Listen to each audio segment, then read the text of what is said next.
OTB AM. With Gillette, proud supporters of Movember. Gentlemen, let's move. Oh yeah, very good morning to you. Eoin, Sheahan, good morning to you. You've got the king of the moles apparently. You appointed yourself. I was away on Friday. In my absence, you managed to anoint yourself king. Well done, congratulations. Happy birthday. You're not there, Eoin. No, he just disappeared. You're back. You're back. Sorry, my audio settings were messed up there. How are things? My audio settings. You didn't unmute yourself. After a year of doing this now, you still can't work the Zoom calls. That's grand, but you're rocking the mo, so who cares? I actually just couldn't hear you. What were you talking about? Repeat it for everybody. Okay, great. I said on Friday you managed to anoint yourself king of the moles, like you're the goat himself, appointing himself king of the Puck Fair. I'm pretty sure I had nothing to do with the rankings that were announced on Friday. I'm just happy to be a part of it. I feel like the Dubs right now, who are eternally top of the important power rankings, this is obviously less important, but still highly valued in my life. And it feels good to be the undisputed number one. Let's move on quickly. 0879 180 180 is the number if anybody wants to get in touch. But anything that happened over the course of the weekend, we're all ears. One of the other things that has happened in 2020, apart from all the bad stuff, is that we've seen a lot of sports careers move in a very significant ways. So Mickey Hart was the obvious one. He has very quickly found himself out of a job and in a new job. At the end of Saturday evening's game, somebody took a great photograph of Brian Cody walking away, and I wondered, is this a metaphor? Is this the point where he feels comfortable enough that there's enough coming through in terms of the various candidates who might be available to do the job, and that maybe he might have had enough heading into 2021? Who knows what impact the pandemic has on people when it's like, actually, you know what, I wouldn't mind going off and seeing a bit of the world and taking my time and doing some more TED Talks. Is it possible that we've seen the end of Brian Cody? Of course it's possible. I don't think it's going to happen. I don't think anybody's going to be happy leaving a post at the end of 2020. I think it's actually a little bit unfair to be pushing anybody out the door in 2020. I know that's not what you're saying, but I don't think that's going to happen in Kilkenny this year because of the factors that were at play this year. Also, not a disastrous season from Kilkenny's perspective. If you were to believe that this is a Kilkenny team that are nowhere near their past glories, then being Leinster champions, getting that one over Galway isn't the worst type of season ever. Of course, it's not a successful season because in Kilkenny there's only one way to mark a successful season. But there is still enough there to believe that they can come back and challenge for the All-Ireland next year. Of course, next year, if he's back, in my opinion, when he's back, I think there will be pressure on him to deliver the goods, to actually go all the way and make sure they reclaim the All-Ireland title, maybe come very close, and it is an acceptable thing next year as well. But I don't think now that there should be any conversation around Brian Cody perhaps being pushed out the door. It's interesting what you say there as well, that Brian Cody could perhaps be in a content place, that there will be enough successors to take the role after him. I do wonder if he thinks about it that way, or if he actually just thinks about the team right now and whether or not he's good enough to take the team to the next level. I'm not sure he actually considers, who is going to be my successor. At least that's what he'll say publicly. Yeah, and I mean, I think what everybody says publicly and how they actually feel about leaving the whole job in a better situation than where you found it. I think just in terms of careers that have gone on as long as his have gone on, I think every year is a refresh year, and every year is a point where you're like, well, that's actually a legitimate possibility. It just felt a little bit like this could be one of those scenarios where the team is back at a level where it's competing legitimately for All Irelands. He's not leaving them in a bad space. And I don't know, I mean, I wouldn't be terribly surprised if the announcement came through in a month's time, in early January, that he had decided to move on. The other, I guess maybe the point that you made about the seasons will roll into each other very quickly. And I know that obviously Jim Gavin made his decision quite late in the day, and it wasn't a surprise that he left. It was a surprise that he left when he did leave. Maybe it makes it more difficult to leave unless you leave straight away. So it will be this week, essentially, or it's not going to happen because next season they'll be back in the gym the week after Christmas or the week before Christmas to, steal a march and to build that unbreakable spirit that's going to take you through to whenever next year's All-Ireland final is going to be. I mean, there was significant talk that it was definitely going to be early in the year.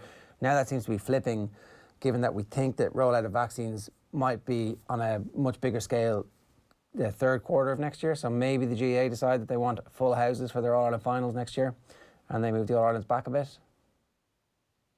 Well, that would make sense. It doesn't make sense to me that they would be rushing to get this All-Ireland final done, given they've spoken about how much revenue they're missing out on. It would make sense to push it back to almost a similar season to this year. But like, it's interesting what Tyrone did with Mickey Hart in the fact that they said that you have to stay for 3 years if you want to actually stay on. We're not doing 1 year terms. And that was an interesting ploy, and that was an interesting conversation. I'd imagine that would have happened between County Board and manager.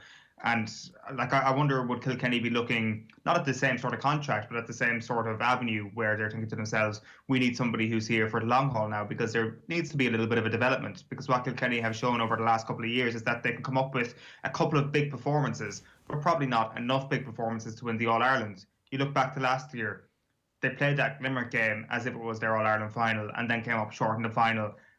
I think if Richie Hogan stays on the pitch, Tipperary still win that All-Ireland final, and I think that sometimes is a handy excuse to relieve Brian Cody last year. It's a great unknown, though.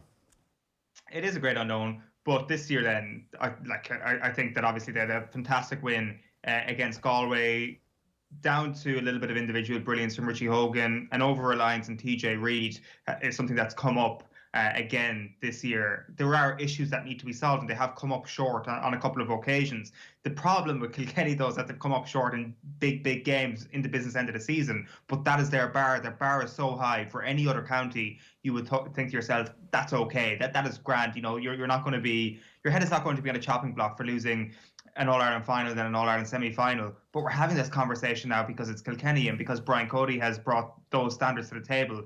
But you do have to have questions about whether or not they've adapted well enough to ensure that they will come back and actually be the best team in Ireland next year. The reason that I'm having the conversation is because Cody's been doing the job for so long, and at some point he's going to decide, I've had enough. Like, I had an amazing innings. I've literally become the greatest GAA manager of all time. I'm happy with my legacy, and that's really why I'm having it. Not because they got beaten at the weekend. It's just because you reach a point in your career where retirement, you're closer to the end than the beginning, and we're very close to the end from Cody's perspective. It's 1 or 2 seasons, more than likely, max. And for the first time ever, there are legitimate contenders. You handicap these, it's Eddie Brennan, DJ Carey, Michael Fenley maybe, Mick Dempsey. There's a bunch of others, Henry Shefflin, and all of them have something to recommend them. Like, you could put them all together in some kind of dream team as well, where you could see Shefflin, Eddie Brennan and Mick Fenley working together, and that being, quite the brains trust. Yeah, it really would, and the amount of experience that they would bring to the table is incredible as well. And like, there's no question that the time is now for those successors to step in. That is it. Like, now is the best time for Shefflin, for Brennan, for those lads to actually take the job. The problem is, now might not be the best time for Cody to step out of the way. The problem, I will say, is if they have a bad season next year, and if Brian Cody wants to hang around again, when do the tough conversations start to happen? If they lose, if they don't get to an All-Ireland final again next year, for example, will those tough conversations have to happen? Will they feel that they deserve to be in an All-Ireland final every year and winning it every year? That could be a very tricky point. I don't think we're there yet. I don't think we're at the point where anybody's going to be pushing Brian Cody or telling him what to do. But next year is a big year for Brian Cody. Next year, he kind of has to deliver if he has designs on actually saying screw you to Shefflin and Brennan for another 3, 4, 5 years, because they're waiting, and they're not only waiting, they're ready. They're of the prime age, still young in their retirement, still with a lot of hunger, still with a bit of an attachment to the modern game, which gives them an edge over other contemporaries. Like, now's the time for them. It's just not the time for the job to come up just yet, but give it 12 months maybe. All right, OTB AM live in association with Gillette. Good morning, start with Gillette, giving you the confidence to tackle the day ahead. Here's what's coming up between now and 10 o'clock this morning on OTB AM. Alan Quinlan's going to join us in about 5 minutes after a fairly lacklustre win for Ireland against Georgia at the weekend. Our hurling recap, we've got Cyril, Farrell and Paddy Stapleton talking to us at that point. Aisling O'Reilly's going to join us at 8:45 to talk to us about the weekend's Gaelic football action. Gary Breen from 9, the pressure rankings from 9:20, and we have Kenny Cunningham and Brian Kerr from 9:30 looking back at the weekend's football as well. If you want to get in touch this morning, we'd love to hear from you. 087 9 180 180 is the WhatsApp number. You can always use the hashtag OTBAM. Phil Egan is here at 7:40 Talk to us about, a nice quiet weekend of sport. Yeah, just they keep them coming. There's so much going on. It's just very hard to keep up, and you've got to be very ruthless with your remote. If something's boring, you just flick over. I kind of felt yesterday was one of those days as well where you're watching a half of something, you think, I've given it enough, it's time to move on to the next thing. So, Chelsea Spurs? you know what, actually, Chelsea Spurs started off well, but Spurs looked so dangerous on the counter-attack. Chelsea said, right, we just can't give the ball away here because Spurs are going to destroy us on the counter-attack. So I think Frank Lampard's approach for these big games against the big six, as they're known, is try not to lose them. Obviously, they lost to Liverpool, but they've drawn 0-0 now at United and Spurs, but they're still in good shape. But Spurs, yeah, the first 20 minutes. Then after that, yeah, it wasn't great. So you were flicking over. But the hurling didn't let us down. Obviously, the first semi-final was the better of them, the Kilkenny-Waterford. Yesterday, you had Limerick and Galway, but we now know that we're going to have an all-Munster All-Ireland hurling final. So we've got a repeat of the Munster final, Limerick against Waterford in 2 weeks' time, which obviously Limerick won by 4 points 2 weeks ago, but Limerick saw off Galway yesterday, but 27 points to 24 at Croke Park to set up that meeting with the Dacia, who beat Kilkenny on Saturday night. Limerick's Aaron Gallan and Galway's Joe Canning, though, both kept in hospital overnight after both suffered injuries in the second half. Gallan suffered a shoulder injury, making him a doubt for the final in 13 days. Canning, who pointed 4 sideline cuts during the game, was taken to hospital after suffering a head injury in the closing stages. Dundalk and Shamrock Rovers will meet in the FAI Cup final next weekend in a repeat of last year's final. Dundalk hammered Athlone Town 11-0 in the semi-final. It was making it the biggest winning margin in FAI Cup history. Holders Rovers remain on course for a League and Cup double. They won 2-0 at home to Sligo Rovers, and both goals coming from Aaron McAneff. Tottenham are back at the top of the Premier League following that 0-0 draw with Chelsea. Drama in the first game of the day. Edinson Cavani came off the bench to score twice as Manchester United came from 2-0 down at half-time to beat Southampton 3-2. Bruno Fernandes got them back in the game 2-1 shortly after half-time, and Cavani scored a couple of headers then to win it for Manchester United. Now, the FA are going to look into a deleted social media post by Cavani, which contained a Spanish phrase that is offensive in certain contexts. It's understood that he meant the phrase affectionately, something he says that's how they used it in his native Uruguay, but he has deleted the post, and the FA looking into that. Arsenal's poor form continues. They were beaten 2-1 by Wolves. Wolves are up to 6th place. Game overshadowed again by a nasty injury to Raul Jimenez. David Luiz also suffered a head injury as well. He stayed on for a while, but eventually taken off. More action this evening. We've got Leicester at home to Fulham. That game at 5:30. Then West Ham against Aston Villa at 8 o'clock. Celtic say there's no excuse for violent scenes outside Parkhead following their Scottish League Cup exit. 2 police officers were injured and players were pelted with missiles as fans gathered to protest after their 2-0 defeat to Ross County. They're calling for manager Neil Lennon to go. Just 2 wins in their last 10 games. Rangers beat Falkirk 4-0 to set up a quarter-final tie with St Mirren. Ireland beat Georgia 23-10 in their final pool game of the Autumn Nations Cup at the Aviva Stadium yesterday. England obviously had secured top spot in Group A on Saturday, so it means Ireland will face Scotland next weekend in a 3rd and 4th place playoff. 2 games in the Pro 14 tonight. Munster host Zebre, Ulster are away to Edinburgh. Both of those games get underway at 8:15. And of all the things we saw over the weekend, I don't think anything can match what happened Formula 1 driver Roman Grosjean. Oof. He's nursing minor injuries. Amazingly, just minor injuries after emerging from one of the most horrific crashes you'll ever see. A huge fireball erupted when his Haas car was destroyed following collision with a barrier during the opening lap of the Bahrain Grand Prix. Remarkably, though, Grosjean says he feels okay. He was left with burns to his hands. After a lengthy delay, Lewis Hamilton won the race. But, yeah, just incredible that he actually walked out of that. Yeah, fairly horrific. He's got a picture. I don't know how bad the hands are burned. They haven't, but they're wrapped in bandages like the Invisible Man.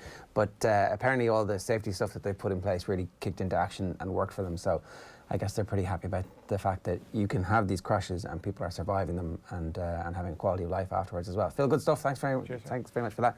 7:45 here this morning on OTB AM. We're turning our attention to rugby. Alan Quinlan is with us. Alan, good morning to you. Morning, Ger. How are you? Yeah, I'm pretty good.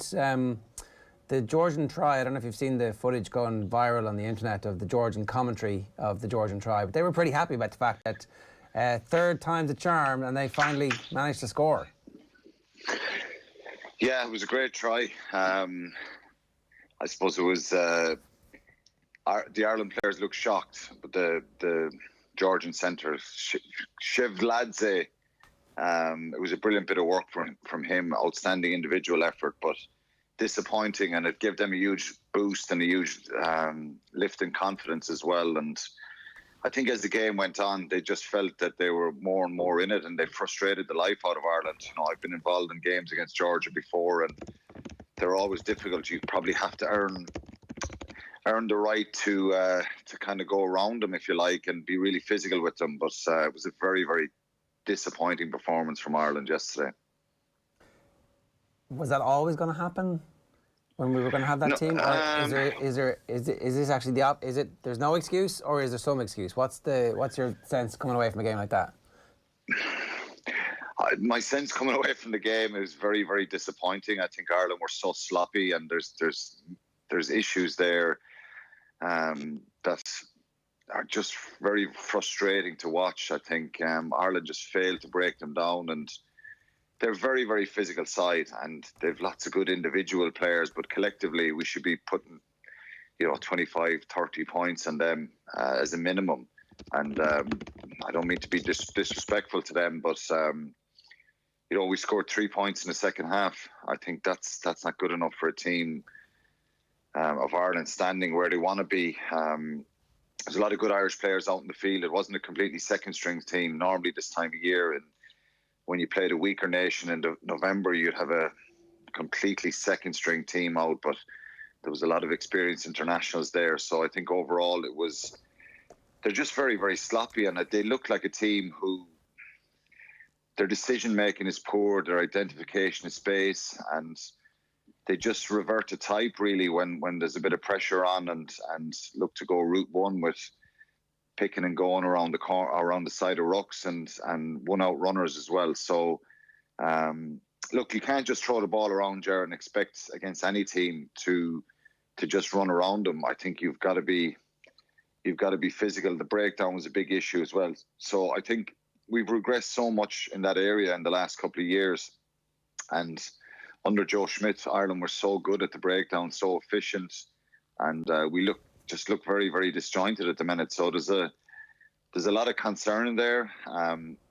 Me being a former player, I do understand that sometimes the harder you try and when you're playing against an opposition who are full of passion and fight, they can make it very difficult for you. But I think Ireland's just their initial contact, their urgency, their aggression and stuff like that was poor yesterday. I think particularly after England, look, you're always hoping for and expecting a reaction. And, if Ireland had loads of mistakes yesterday and looked really dangerous, it'd be more acceptable. But I think it was a really dire second half performance and concerning, because you'd have to question the mentality of the players and the responsibility of playing in the team and where that's at the moment. And it's just not good enough.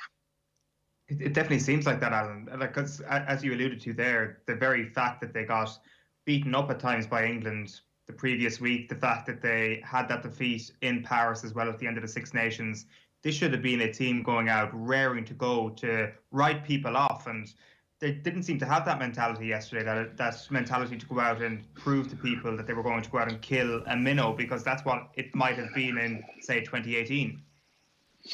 Yeah, look, in fairness, I'm sure they had that mentality on. I'm sure that that was their ambition.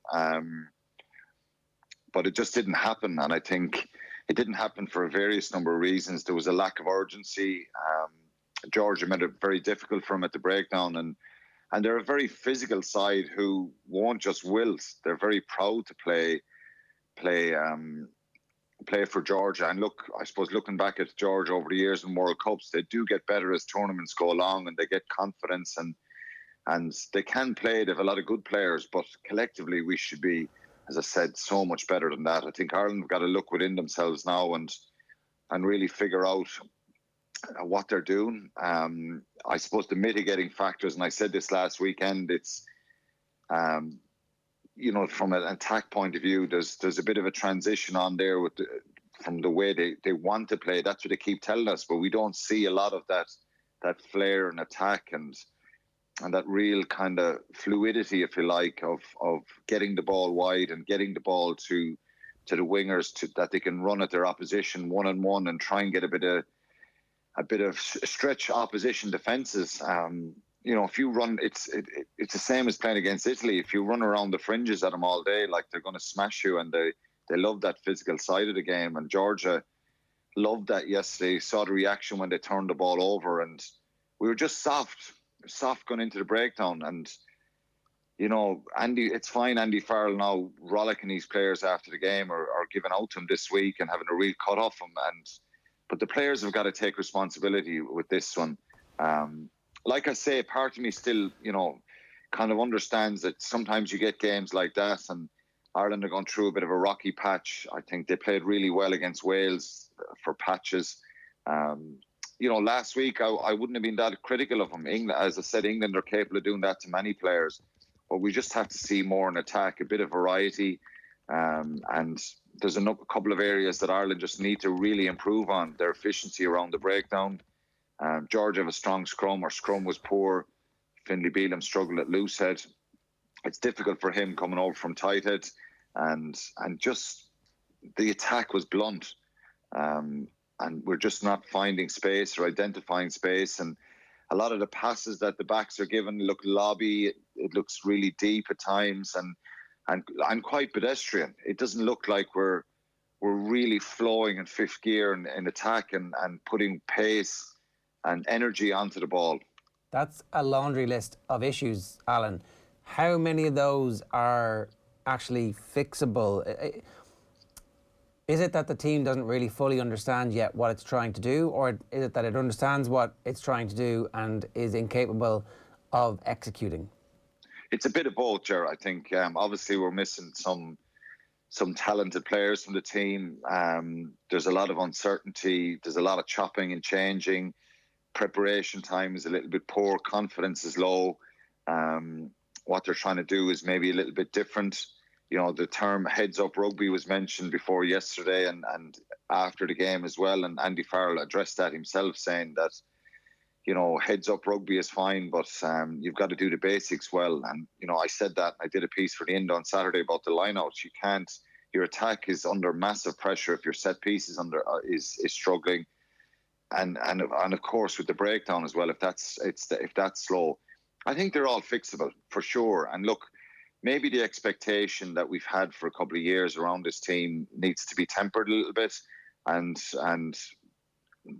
look, we've got to analyse and address the issues there. But I don't think it's the worst thing in the world. It's going to take a little bit of time. I think the Six Nations is going to be trickier for them. If they can get a performance against Scotland next weekend, which I'm sure they'll be a lot better. I'm sure of that. Scotland are going to be very dangerous coming to Dublin. But if they could finish on a really good performance against Scotland in Dublin, well, then they look at the middle two games and say, look, these are things we got to work on, get different personnel back for the Six Nations and maybe get some more fresh faces into the squad. But where is the personnel lacking then? If you go through that team yesterday, where are the big glaring weaknesses?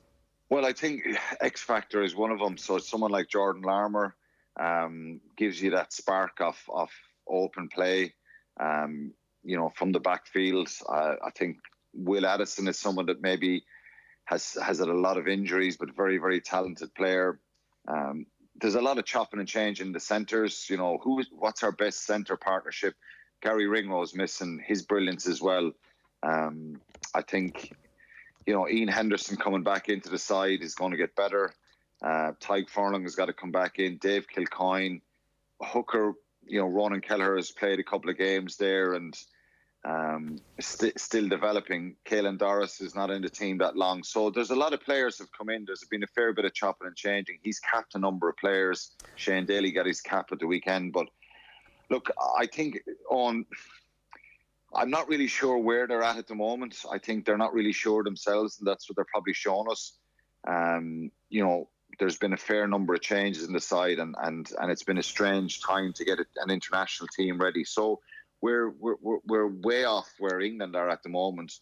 And I said this last weekend, we're you know, Wales, Scotland, Ireland are a level above England, and France are probably a step above that. England are on the top in the Six Nations. So it's hard to know if they can produce a performance next weekend. Well, there'll be a bit more optimism going forward, but there's a couple of players that could come into the group for the Six Nations. Ryan Baird being one. I've said that a couple of weeks ago, and if they get their full complement of players back, I think they'll be better. But we have to find a 9 and a 10 for the next World Cup. Yeah. I think proper alternatives. Do you remember Matt O'Connor ran himself into the hardest with the IRFU? We got in the most trouble essentially because he would bang on about not having the players available during the Six Nations, and they were like, "That's the job."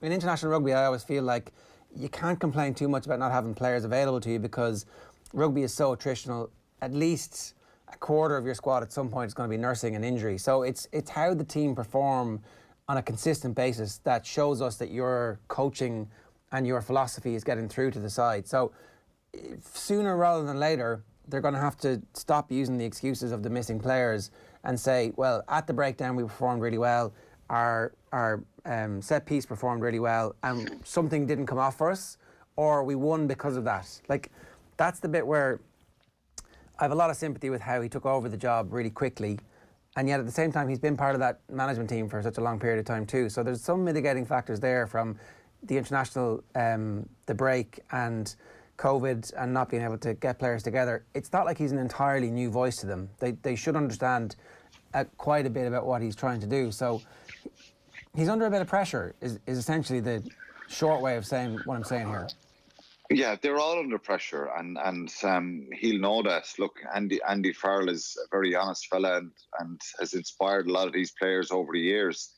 And some of the younger players coming into the squad will understand that passion and enthusiasm and inspiring effect that Andy Farrell has. But that's all fine. But you've got to have tactics. You've got to not look predictable.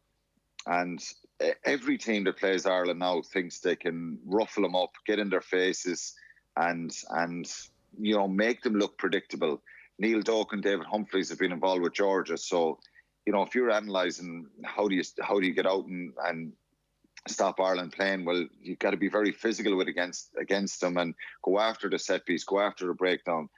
So he's got to find a way. The coaching team have got to find a way of putting more variety in attack, coming up with something different, finding an identity about the way they play, because the way the game has gone now, like, you know, the one-out runners. I criticised Warren Gatland last year after one of before the World Cup, the Six Nations. You know, he came out and said Ireland play a lot off 9 and it's predictable, and it was different then because I think Ireland were so alert and efficient and aggressive at the breakdown that a lot of the time they wore the life out of teams and they scored in critical times, and you just had they had a body language about them. You know, that's going to hopefully develop within this group, and you know, they'll learn from these experiences and hopefully they'll get better. It's hard to have a huge amount of optimism at the moment because we don't know our best team now. We don't know lots of different combinations are there's an uncertainty about them. So how long should we give that? How long should that, Well, I think a proper, a proper assessment will be next Six Nations. They've got England and France and Dublin. They're away to Wales, Scotland and Italy. So I think, you know, there'll be a lot of criticism and question marks if Ireland don't perform well. And it'll beat at least England or France in Dublin. You always have to try and at least win one of those games. England are going to be very difficult, but and try and get wins on the road and put yourself in a decent position. So look, I think they could turn it around. Of course, there's still a lot of good players there. There's a couple of areas that were a bit weaker and that are concerning than you'd like.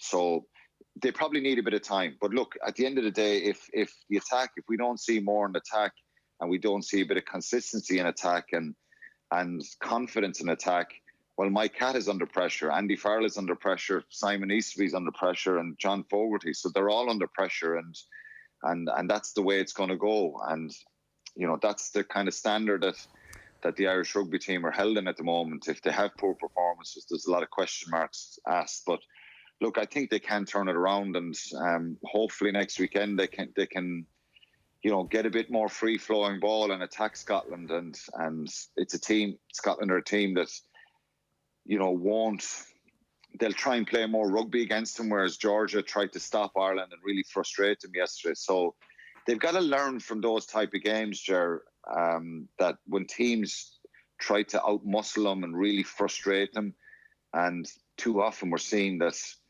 those problems and issues arise. But, you know, 6 clean line breaks yesterday against Georgia, that tells its own story. So the attack is going to be continuously scrutinised. And just individual brilliance. You just love to see players do something exciting and with pace and energy and you know, make a few line breaks. You know, at times in the first half they showed glimpses of it, but the second half was just not good enough at that level. All right. Well, we have plenty of time to analyse and talk about the Scotland game. At the moment, Ireland are massive favourites for that Scotland game, 9-point favourites, which doesn't seem to make that much sense to me from what we've been seeing. It seems like Scotland are resurgent at the moment, and I'd say the Scots are coming here licking their chops for the first time against us. Yeah, there's no doubt they will. I think they, you know, as I said, most teams sense a bit of vulnerability, and we don't have a settled Irish team at the moment. And you know, he's damned if he does, and if you do, and damned if you don't. Andy Farrell, you know, he's had to try and bring in some new players. And as I said, look, you don't just throw guys in for the sake of it. They have to.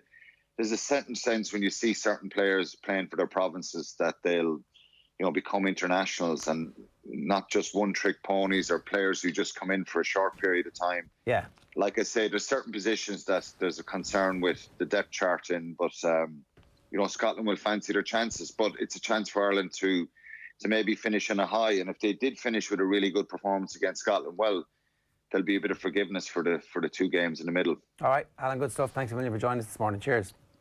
Cheers, lads. Alan Quinlan there at 2 minutes past 8 this morning. A packed show still to come.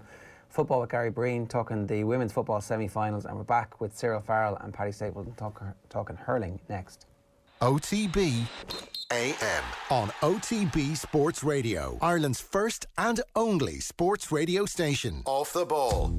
Any area you name it, I've had instances of racism thrown at me, and other people I know and family members, etc. So I didn't know. What's an example of that, Simon? My father being abused at petrol stations while I'm in the cars as a kid, on the hurling GA pitches, every second game, every third game. A shout from the sideline or from fellow players? Players, sidelines, you name it. Off the ball. Weeknights from 7 and weekends from 1. This is OTB Sports Radio, live 24/7 on the OTB Sports app. For live GAA score updates, stats and more as they happen, check out the new GAA Live Match Centre on the Boyle Sports app. Why not check out the hottest action on the biggest match of the week right now and make Boyle Sports #1 for GAA this championship season. Boyle Sports. This is betting. Need help? Contact gamblingcare.ie. 18+. OTB AM with Gillette, proud supporters of Movember. Gentlemen, let's move. OTB AM. Okay, so the front page of otbsports.com and on the OTB Sports app, Limerick march on to book place in All-Ireland hurling final, and ugly scenes at Parkhead as angry fans clash with police after Celtic loss. I wonder will he make the pressure rankings today. Papa Bouba Diop has passed away at the age of 42 after what was reported to be a long illness, and Roy Keane had a Maradona story. Jack Charlton was going mad. So that must have been on last night's Sky coverage. And Dundalk hammering Athlone Town in the FAI Cup semi-final, 11-0. Front pages of the sports pages, sports supplements this morning, is Limerick's joy. It's called Munster's Ball. Patchy Limerick do enough to tee up December duel with Waterford. It's funny how when they're patchy, they're still the best team in the country, isn't it? The front page of the Telegraph, an incredible picture. Halo saved my life, says Grosjean. This is Romain Grosjean, and that's him being hosed down from the Grand Prix yesterday, where obviously he is very, very lucky to be alive. The Racing Post, foot perfect 10 for Envoy LN. Calls for action on jockeys' usage of cocaine. There's obviously on the back of the 3-month ban handed down on Friday. The Herald, we never give in. Ole, it's only Ole Solskjaer talking about 3-2 comeback yesterday. Canning and Gillan injuries cast shadow over Limerick's triumph. Both kept in hospital overnight last night after it looks like I don't know, is he actually out cold, but certainly he was on the pitch for 8 or 9 minutes. That's the picture of the tackle, and a lot of pressure put on the head and neck area of Joe Canning yesterday. We obviously wish him very well. The Irish Sun, their back page, Jimenez horror, Raul in hospital after head clash, so injuries all around there yesterday. And the London Times, TV bosses anger at Klopp. This is after Jurgen Klopp and Des Kelly, not the carpet man, BT Sports reporter, had a fairly long discussion. Klopp congratulated Des Kelly on the injury to James Milner, or on the correct diagnosis of the injury to James Milner. It was kind of left hanging there. It was a really interesting, slightly tense, quite cringy 8.5-minute conversation that is worth digging out. Des Kelly stood his ground, wasn't taking anything from Klopp. Klopp was like, yeah, that's a good point. Let's talk about that, because I was definitely losing that previous point. I don't know. Football clubs get loads of money from broadcasters and are happy to take the money, but then they have to play the games when the football clubs or when the broadcasters want them to play the games. Otherwise, why would they pay the money? The Grand Prix is the back page of all the papers. You can see his hands in that picture in the back of the Guardian, where the skin is definitely not looking like it's in the best condition. The Daily Mail back page, in it together. Travesty, a full panel don't go to final. The story is reared its head again, but you would presume down the levels means a bit more room for people at games. I don't know, maybe I'm wrong to presume that, but you would assume some kind of accommodation would be made. Back page of the Irish Daily Mirror, it's anger management, the cup of woe for Neil. Celtic 0, Ross County 2 is the type of result that traditionally gets Celtic managers sacked. There's no two ways around that, particularly coming off the back of what's gone on in the Europa League as well. And Green Giants, here's the picture there. It says Treaty back in final after Tribor, but Kiley concerned for stars made to stay away. John Kiley's done a great job of talking about everything but his team. It's like classic post-match. These are the important things that I'm going to talk about, not the stuff that you want to ask me about, like should we have had a couple of red cards in the first half. Absolutely not going to talk about that. Going to 100% talk about the fact that we might not have everybody we want in the changing room. There's the picture with the in hospital, the Formula 1 driver with his hands wrapped, Romain Grosjean, and then Filippo cut for it after record win. So Filippo Giovagnoli saluted his record-breaking players by vowing to sign off the season with the FAI Cup. Is he signing off his time at Dundalk? We don't know. 0879 180 180 is the number if you want to get in touch with us. And we'd love to hear from you this morning as well. So we have Cyril, Farrell and Paddy Stapleton with us this morning to talk to us about the weekend's hurling. Paddy, I might start with you. Should Limerick have had a couple of red cards in the first half? And is that why John Kiley is so exercised about who's going to be in the change rooms, who's going to be in the stands and who's not going to be? Because it seemed like classic dissemination from a manager in the aftermath of a game. Yeah, I suppose it's wise enough. He's in the gig a few years now, Ger. So probably a wise way to go with it. I don't know, would I give him a red card for it now? The only thing I'd say about Hegarty's is it looked bad, and then when you saw Joe Canning pull up his top and you could actually see the welt, that's never good. But the only thing I'd say is he was coming in 100 miles an hour, and he was coming in and he ducked his head just as he was coming in, because I suppose Joe was turning to strike hard. But I don't know what I'd given a red card for it now, to be honest with you. I think a yellow was a lot. I think it was careless, very, very careless. But he could see that Joe Canning was in a crowd, and he was like an animal in the corner. He was turning to just swing hard, and I suppose he dived in to try and get a piece of it. But probably wouldn't have given red card for it now, but certainly, I think we've seen things for less given, so maybe he was slightly lucky. Have you, just very quickly, have you ever seen a challenge to give a red card for Paddy? Just as a matter of interest, for context here, for all our listeners, so they know. Have I ever seen a challenge that you give a red card for?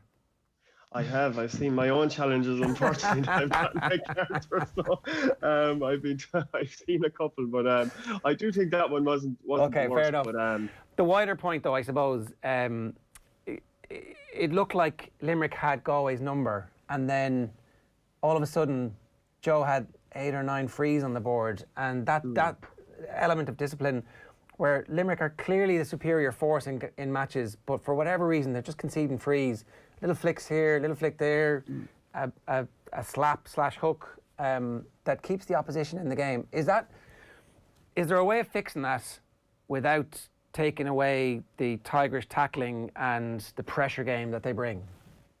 I would say it's difficult to fix it, because I remember playing against Kilkenny back, I suppose, when they had that great team, and it was very, very similar. You remember a couple of All-Ireland finals with us, and it seemed like free after free, certainly in the first half until it opened out.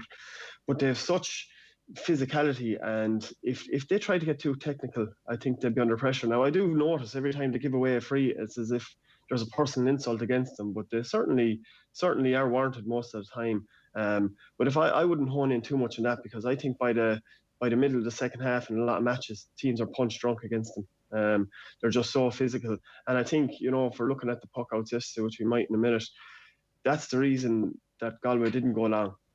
Is that if you let that Limerick team pin their ears back and just go as hard as they can at ball, I think you have very, very little chance of them. And I think their frees, it is a byproduct of that physicality. But for the last couple of years, I think the proof is in the pudding. Cyril, how will Galway feel about yesterday's game? Is it one that got away, or is it? I don't know. What will they think? Well, they did well to stay in the game. I wouldn't think there's one that got away, because I would think the feeling was that Limerick were the better team, and Limerick kind of left Galway in the game more or less with I suppose with Joe's free taking and even line ball taking. But Galway were hanging on in the game, and you'd wonder at times how they were in the game, because after the first quarter, Galway started well, got top in the first quarter, but after that it was all Limerick. And if you looked at the bare facts of the game, like the Limerick goalie Quaid had no shot to make, whereas young Murphy in the goals, the new goalie for Galway, had plenty of shots to save. They were going for the killer goal. And as Paddy said there, Galway had a game plan to play the ball short, because it didn't want to play it long, but short or long, when you're playing it short and the goalie pins it, the fella that gets it has to be 100% on to get it, because if he doesn't, it makes the goalie look bad. But even when it went long, they were beating it. But that's the way the modern game is. They had what you call, they had Farrell Manning back playing as sweeper, I call him, but they call him now 6+1, this new kind of thing. But still for 7 backs, 2 midfield, 5 forwards. Your man short up front, and as Paddy said there, they were respecting Limerick, they knew the strength and the Limerick cohesion and the kind of the movement when they have the ball and they're all moving together, playing it long and short.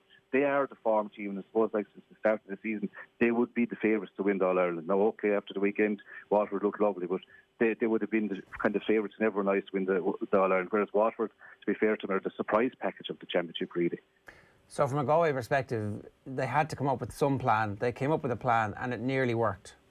Yeah, they come up with a plan, and they played extra backs and played the ball short and tried to work it through the lines. When it works, it's lovely. When it breaks down, it looks terrible. And you have plenty of people in Galway saying, why didn't they go for the game? Maybe they gave Limerick too much respect. But that was the game plan, and you kind of have to stick with it. Okay, you have a second game plan as well. But they will say to you in Galway, the lads and the team, probably that they were in the game with 2 or 3 minutes to go. It was level pegging. And during the game, like Joe was very lucky to get concussed, like an accidental tackle by one of his own men. But a big loss was Cathal Manning went off at a hamstring. But I'm not giving him his excuses. The best team won. Limerick will be probably going into All-Ireland in a good way. Paddy will agree with me, in a good way, in the sense that they didn't actually fire on all cylinders. The one kind of not playing really kind of as well as they can, which in a way is a good way to into an All-Ireland, because it gives John Kiley something to work on and to get their best performance in the All-Ireland. How hard is it, in your view, Cyril, to actually work the ball through the lines? If it's hard to go long against Limerick, it looks like it's very tough to go through the lines as well. It looked like the goalkeeper was messing up on a couple of occasions. But I presume if you're up against the size of those Limerick men on puck outs, it's a very hard thing to overcome. Yeah, well, you see, you have to be kind of, it doesn't just happen in a month or two. You have to have a long time to walk through the lines. the first puck out has to be into the precision, but then you have to work through the lines. The next pass is great. If you would watch Limerick, they come in threes and they're good at working through the lines. Whereas in Galway got the ball loose, they looked up and they tried to maybe try to work it through the lines or try to hit it long, and it was kind of, you still had to fight for it. It's kind of was a halfway house. It wasn't really precision. Now, they did get a lot of good scores, but Limerick were more precise, and they are very, very good at it, and it's hard to stop them. Now, Waterford play much the same kind of a style in the sense, and they're very, very energetic, so it's going to be a fantastic final. Paddy, what were your thoughts on the Galway game plan? I would have went for something similar, being honest, knowing what they have and their skill set. I don't think they're all out as fast as Limerick or as physical anymore. I think you're starting to see the Galway team waning.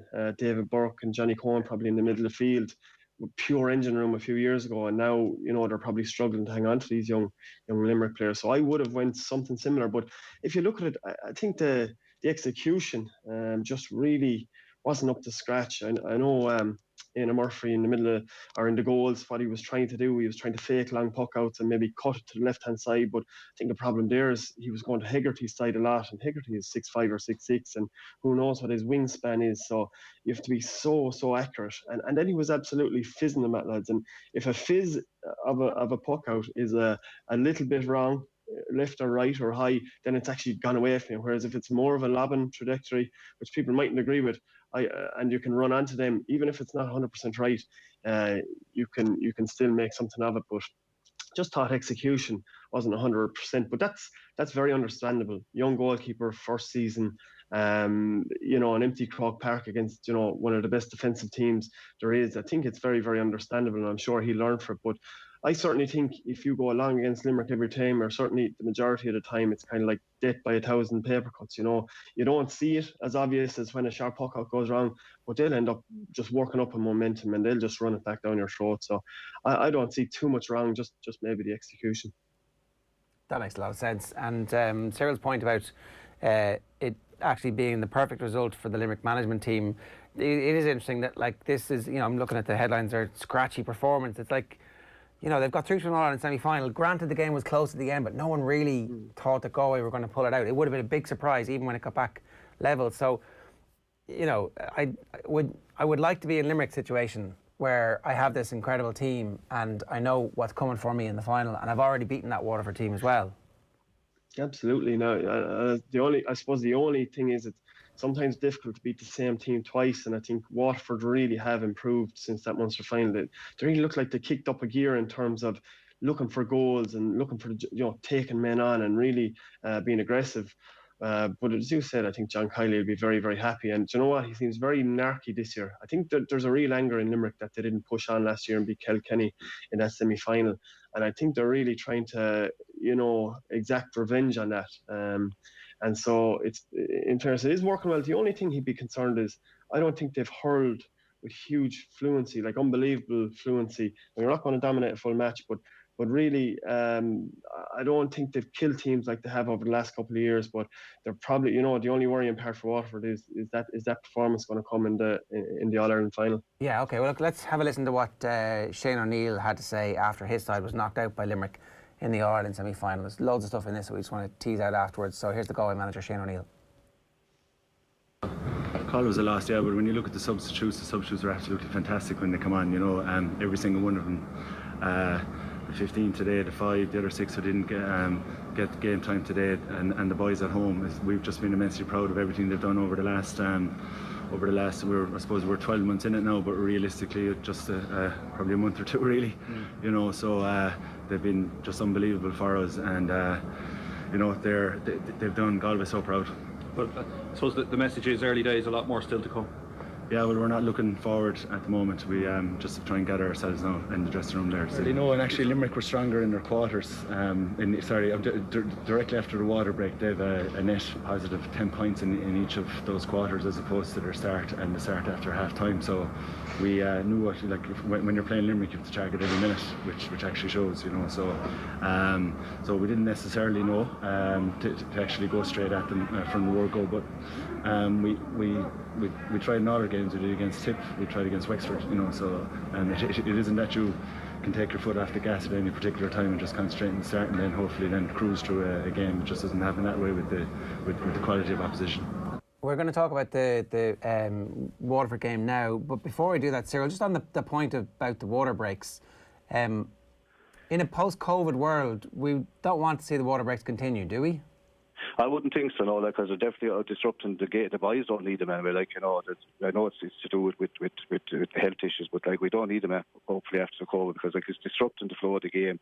You're making it's more like it's more like volleyball or basketball. You call time out, like it's 4 quarters, completely different. You could be in the flow and you start off again, but like it's very unusual. But even in club and county this year, you'll find after each water break, usually the team that's under pressure takes over for that few minutes. Next thing, it's gone very quick. It's a different schedule, really, and you can time it. You can burst yourself for the quarter. You know what I mean? It's not a 35-minute or 37-minute game. It's 17. It's a different ball than what I expect to see it going. But look, the boys you have to have. That's what it is at the moment. Like, and like we've had very high score this year, which is very unusual from all sorts of angles, whether it's to do with the ball or what. Like it feels a bit lighter, and the rims are very nice and light, and it's a beautiful ball, but it travels like a rocket. Like, so might look at that ball, but like the scores have been unreal from all angles in all games, really. Yeah, we've certainly been treated with the quality of games, and no more so than the game on Saturday. I think because there's so much love for Waterford from neutrals out there, Cyril, it was one of those performances where it looks like they're in a bit of trouble, and all of a sudden they roar back at the start of the second half in particular. Yeah, like above all teams going, like there were 9 points at one stage down against Kilkenny. At half time there were 7 down, and like you'd be kind of saying, well, Kilkenny don't lose these, but just show you, like, hurling is an unusual game. Like 6 or 7 points in hurling it looks big, but it's not. And now in football it'll hold you, but not in hurling. And like you have lads playing out of the skin. The likes of Stephen Bennett this year has taken over the free duty. This year under Liam Cahill, the Waterford team are allowed to attack. They're not all defensive. They're like pocket dynamos. Like you look at, say Jamie Barron midfield, up and down the pitch. Brilliant half back line. Colin Lyons from over his shell. Tides Worker, always brilliant, and Kevin Moore. And these guys flew into the sky through cautions to the wind. Now here's a team that was in a straight jacket for a long time, kind of being coached and kind of played to a system. Now they still have a system, and the coming draw is a bit like Limerick, but like they are attacking.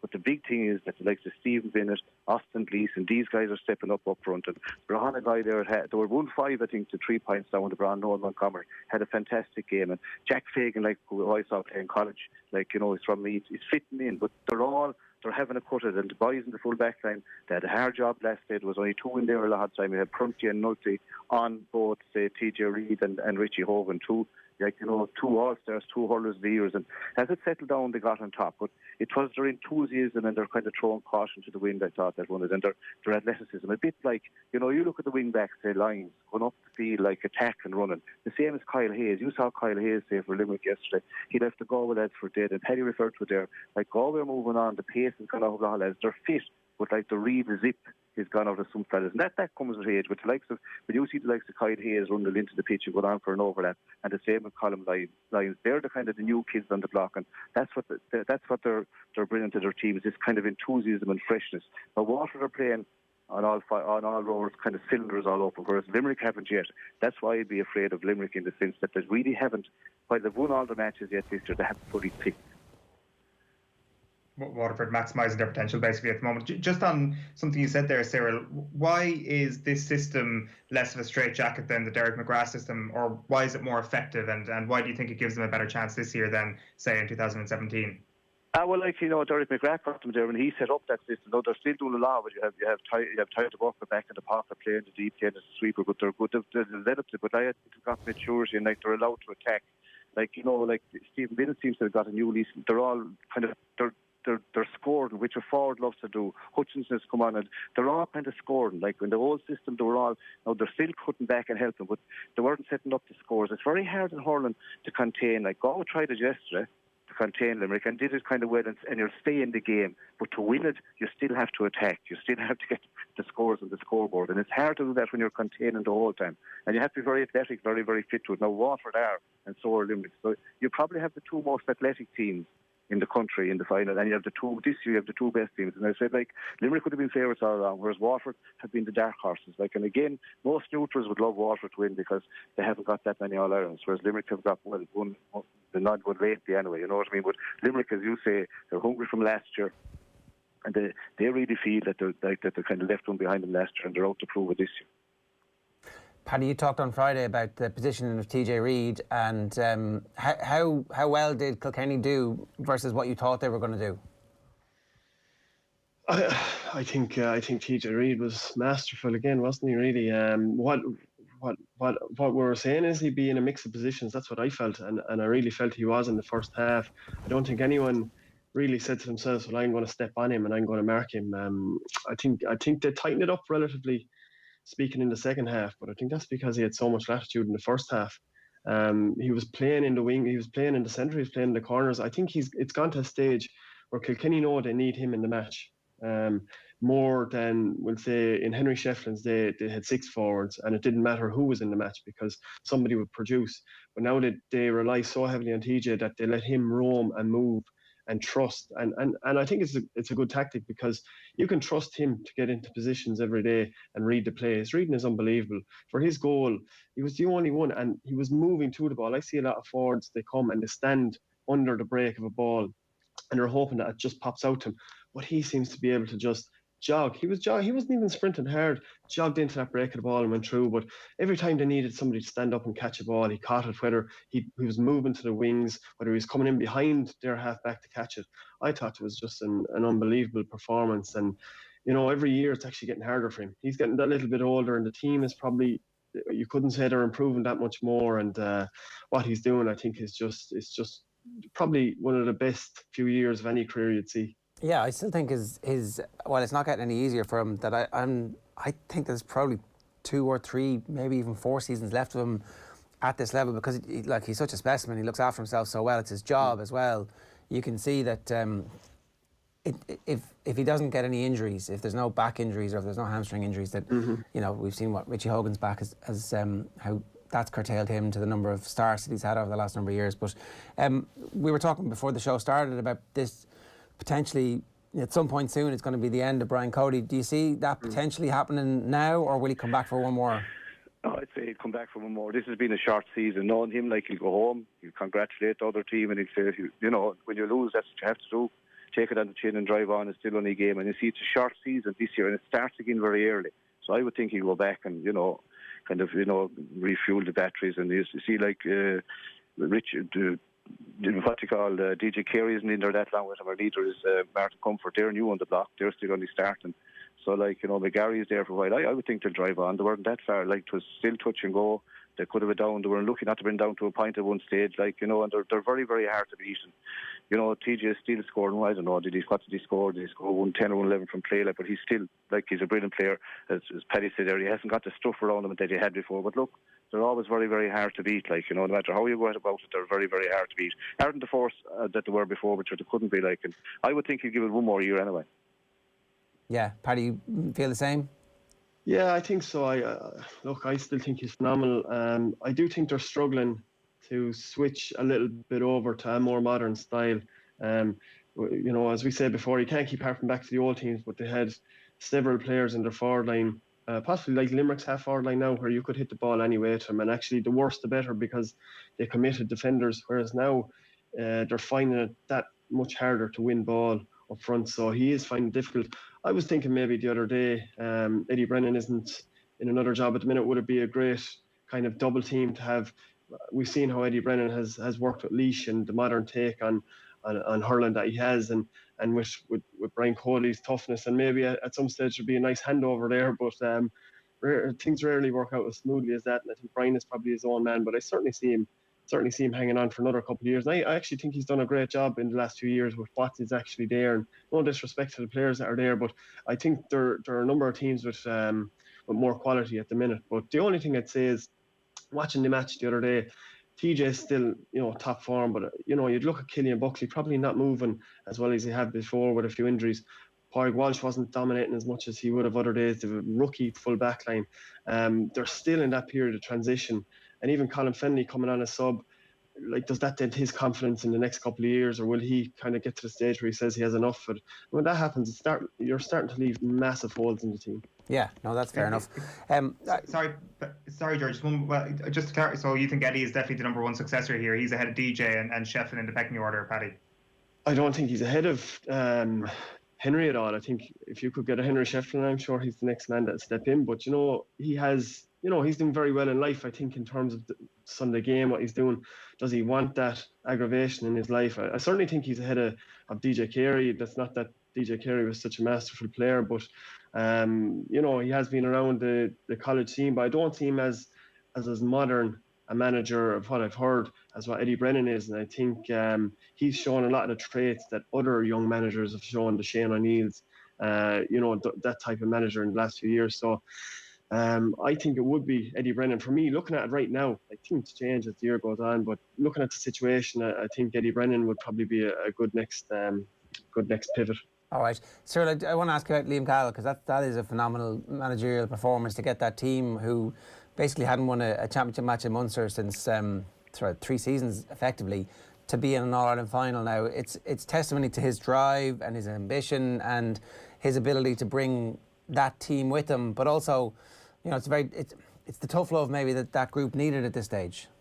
Oh yeah, very good. Look, he again, like Paddy there referred to, be kind of the modern manager. Look, Liam felt very hurt at the time. He felt he was in line for the tip job, and then he didn't get it, and Liam Sheedy got him when he's All Ireland. And like, this is going to go down in his CV. You're talking about who's going to take over Kilkenny next. If it falls right for Liam Cahill, if the time falls right, like the time frame, he's the next tip manager. And like, he's done a fantastic job, himself and Devin below there. They work hand in hand. And at a lot of college matches which have been at during the year, you know, there'll be no one at them, like really, like maybe 5 or 6 for a few parents. He's with the water lads involved. He's been at all these matches, watching all these young fellas play, like, which shows he's hungry and he wants to do it. And made his statements early on, you know, like left off a few lads that people thought that wouldn't be left off the panel, and you know, didn't just either buy into it or buy out with it. And I know that from the water boys that they really love him, but the thing is that he's allowed them to play, you know what I mean, kind of off the cuff. Now they have their systems, they're playing off the cuff, and I suppose they're getting their breaks, like, you know, to the long time since they won the match in Munster, and even to get that victory over Cork, it just kind of lifted them, and just shows when you get confidence. Big thing in hurling, like, they're all good hurlers, like the confidence is unreal. And like, as a fair to Bennett and, you know, but to the lad midfield, Jamie Barron, he's like a pocket dynamo going up and down, left and right. You know what I mean? The energy levels of them. When things are going well, that's inclined to happen. So, look, it's the neutral that love them to win that final for hurling's sake, but it's going to take a mighty effort to beat Limerick. Yeah, no, for sure. Cyril, great stuff. Thanks a million for joining us this morning. Paddy, before we let you go, your book, I haven't actually chatted to you about your book up in the air. What's the age group? It's like the reading age itself, like, you know, would be an 11-year-old, an average 11-year-old, maybe a good 10. A 9-year-old, but I think there's an awful lot there for people going up the age groups. I was hoping that, you know, there wouldn't be much of a limit on it, and a lot of adults have read it as well, and I suppose they're coming back with good feedback. So yeah, that's kind of what it's aimed at. So the book is called Up in the Air. It's a hurling story, I presume. Yeah, it's a GAA themed hurling story. It's just basically figured around this, you know, the captain who wants to be the captain of his local team, Glenstown, and they want to win their county final. And I suppose it's supposed to be a simple story for that 11-year-old, but certainly there'll be a lot of messages in there about, you know, leadership and about teamwork and empathy and stuff like that I suppose I see as a secondary school teacher that we could see, and maybe mental strength and resilience that we're talking about. They're all buzzwords at the minute, but I suppose I thought of this 3 or 4 years ago, and kind of went around in my head because I saw it so much, and thankfully it came to fruition now. So it's been very well received. Probably I got a bit of a shock maybe over the last couple of weeks how well it's been received. So great. I suppose I owe people a debt. Well, they can all go out and buy it. Where can they buy it? Well, www.paddystapleton.ie if you're not in Tip, because that's most of the distribution in shops is in Tipperary. So I'd say my website is probably the best place to get it, but certainly all the big towns in Tipperary have it as well. All right, well, great stuff, and hopefully if you want to get it in time for Christmas, now would be a good time to do it. Paddy, good stuff. Thanks a million for joining us this morning. Congratulations on the success of the book as well. So that's Paddy Stapleton and Cyril Farrell giving us their thoughts on the weekend hurling. We'd love to hear from you. 8:34 this morning. You can get in touch on WhatsApp. That's 087 9 180 180. 087 9 180 180. Right, plenty more to come here on OTB AM. We've got Gary Breen, Aisling O'Reilly, Neil Treacy, and our pressure rankings coming up. Right now, though, we're bringing you Tommy Walsh. Here he is with Valerie Wheeler talking about the All-Ireland final pairing and Joe Canning.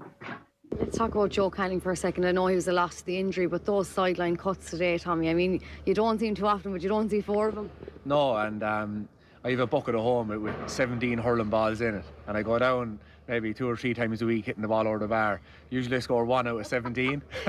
So to score 4 in an All-Ireland semi-final of this magnitude against the top team in the country, to his unbelievable, really. You'd be lucky usually to score maybe one sideline, two sidelines, but to score 4, and even when he went off, Fintan Burke took a sideline. So they scored 5 points from sidelines today, and it's a really tough thing to do. These guys make it look easy, but you know, I suppose the winter conditions, maybe that greasy surface does lend to better conditions for a sideline cut taken. But nah, it was a joy to be here just to see them alone.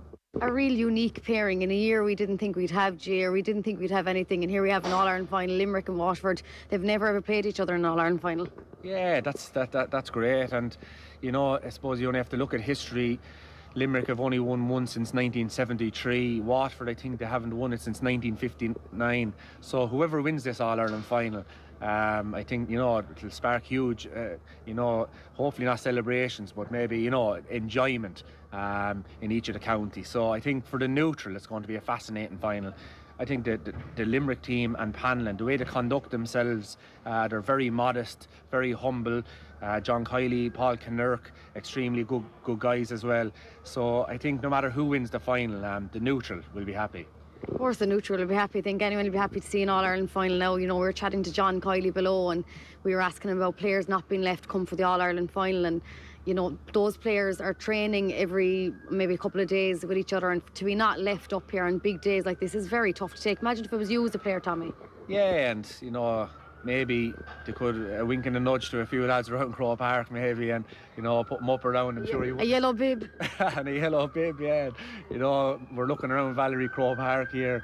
You could hide a few lads maybe around that stadium somewhere, so maybe they might come up with some sort of an idea like that. And it's really easy to do the social distance in here, so yeah, possibly maybe that might be an idea for someone. Yeah, so that's Tommy coming up with a solution to the GAA issue of the day. What are we at? 8:37 this morning. A reminder, of course, OTB AM live in association with Gillette. Good morning. Start with Gillette, giving you the confidence to tackle the day ahead. Neil is with us this morning. Neil, how are you? Not too bad, sure. How are you? What's going on? Well, actually starting with those, to link back to those comments from John Kiley, he's called again on full county panels to be allowed to attend the All-Ireland finals. It comes after his side booked their place in the decider against Waterford on Sunday the 13th, following their 3-point semi-final win against Galway yesterday. Under the GAA's COVID regulations, teams can only bring 26 players to the stadium on match days, with all other panellists having to stay at home and watch it. Kiley had spoken out against these regulations following the Munster final 2 weeks ago, and the Limerick manager has reiterated that stance ahead of the All-Ireland. Oh jeez, if they don't leave the players come for the final, that would be a real travesty. That would be an absolute travesty. That would be a massive mistake. It would be an unforgivable mistake if they don't leave the players come to the final. Unforgivable. But I hope they will, because level 5 restrictions are finished on Tuesday. So I would hope that they will. Yeah, for both counties' sakes, for the players' sakes, on both sides. Really important. It would be unforgivable. Just to, in case you didn't pick that up. How happy are you? How concerned are you? So just in case anybody is in any doubts, Neil is a proud Limerick man. Woo woo. What are you feeling? I didn't enjoy yesterday one bit. I did not enjoy it. Like, they played well, particularly once they got over that kind of early, you know, hitting a lot of wides. They were very messy, I think, in the opening, maybe 15 minutes or so. Once they got through that, like, they played well, but I can't say I actually enjoyed any of those 70, 80 minutes yesterday. Because you now have something to lose. Yeah, that's exactly it. And it's similar to the, like, looking back to the All-Ireland final 2018, the first 60-odd minutes of it were so much fun because, you know, Limerick hadn't done it. They hadn't been there. They hadn't, you know, it felt like a bit of a shot to nothing, even though some people might have made them favourites for that game. And then the last 10, 15 minutes of that match were absolutely brutal when Galway were coming back. And it kind of feels every big game now involving Limerick, like, regardless of whether or not they're beating teams comfortably, it feels like that agonising period where there is something enormous to lose. And now it's like spoken like a true GAA fan. Well, the glass is definitely half empty at this stage. Yeah. And yet you stand on the brink of being, like, that team stands on the brink of becoming one of the all-time great teams because they backed up their All-Ireland win. It wasn't a one-off, and then you feel like a victory this year would free them from all burdens, and then they can just go on and win All-Irelands at whatever rate they are capable of it over the next couple of years. But this now, it all wrestles. It's all coming down to this. Yeah, look, and if I do not enjoy the All-Ireland final one bit and Limerick win, I will be more than happy. I'd rather have it that way than enjoy the 70 minutes and see Limerick lose. That's fair enough. I think, so they're obviously going to be favourites because they are the team who've done it. Waterford essentially have come from nowhere this year in many respects, and you can't really win All-Ireland from nowhere, can you? I mean, I suppose teams have done Davy that. and Clare and Cork in '99, but not that many. Not that many teams have come from where Waterford have come from. So, well, look, I will say as well, actually, on that, it'll be a relatively happy Treacy household, regardless. My mother's side of the family are all Waterford people as well. So, look, someone in the house is going to be happy in a couple of weeks' time. That sounds like a very unhappy household, actually. Maybe a couple of happy individuals. For many, many years, it was so unhappy. Well, no, look, as well, the other side of the family, my dad's side, they're all Kerry people. So when Limerick were doing nothing for pretty much 20 years, there were a lot of All-Ireland final trips to be had and days out in Croke Park to follow Kerry. So I was lucky enough that at various stages of my life, I have had at least one good team to be able to follow at various points. That's a good combination. Yeah. What's next? Next, just staying with that, just an update. Limerick's Aaron Gillan and Galway's Joe Canning were both kept in hospital overnight after a pair of late injuries overshadowed yesterday's game. Limerick forward Gillan suffered what appeared to be a back or shoulder injury during the game. He's now a doubt for the All-Ireland final against Waterford. Canning was taken to hospital after suffering a head injury in the closing stages. The former hurler of the year needed lengthy treatment before being stretchered off. It's reported he suffered a concussion and was taken to hospital as a precaution. In soccer, Shamrock Rovers and Dundalk set up a repeat of last season's FAI Cup final. Defending champions Rovers were 2-0 winners against Sligo Rovers to keep their hopes of a league and cup double alive, and they'll face Dundalk this Sunday after the Lily-Whites trashed Athlone Town 11-0 last night in what was the biggest ever win in the competition's history. In the Premier League, Manchester United striker Edinson Cavani is expected to be investigated by the FA over a comment made on social media. The striker used a racially offensive term in a since-deleted Instagram post in response to a comment from a supporter following his injury-time winner for United against Southampton yesterday. His club have stressed, though, that the word was used in an affectionate manner and has different connotations in Uruguay, where Cavani is from.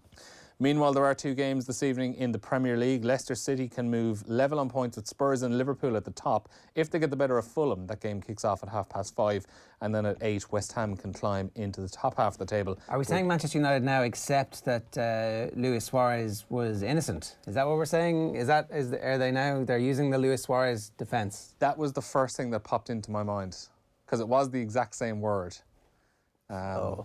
Yes, we accept our punishment, thanks very much.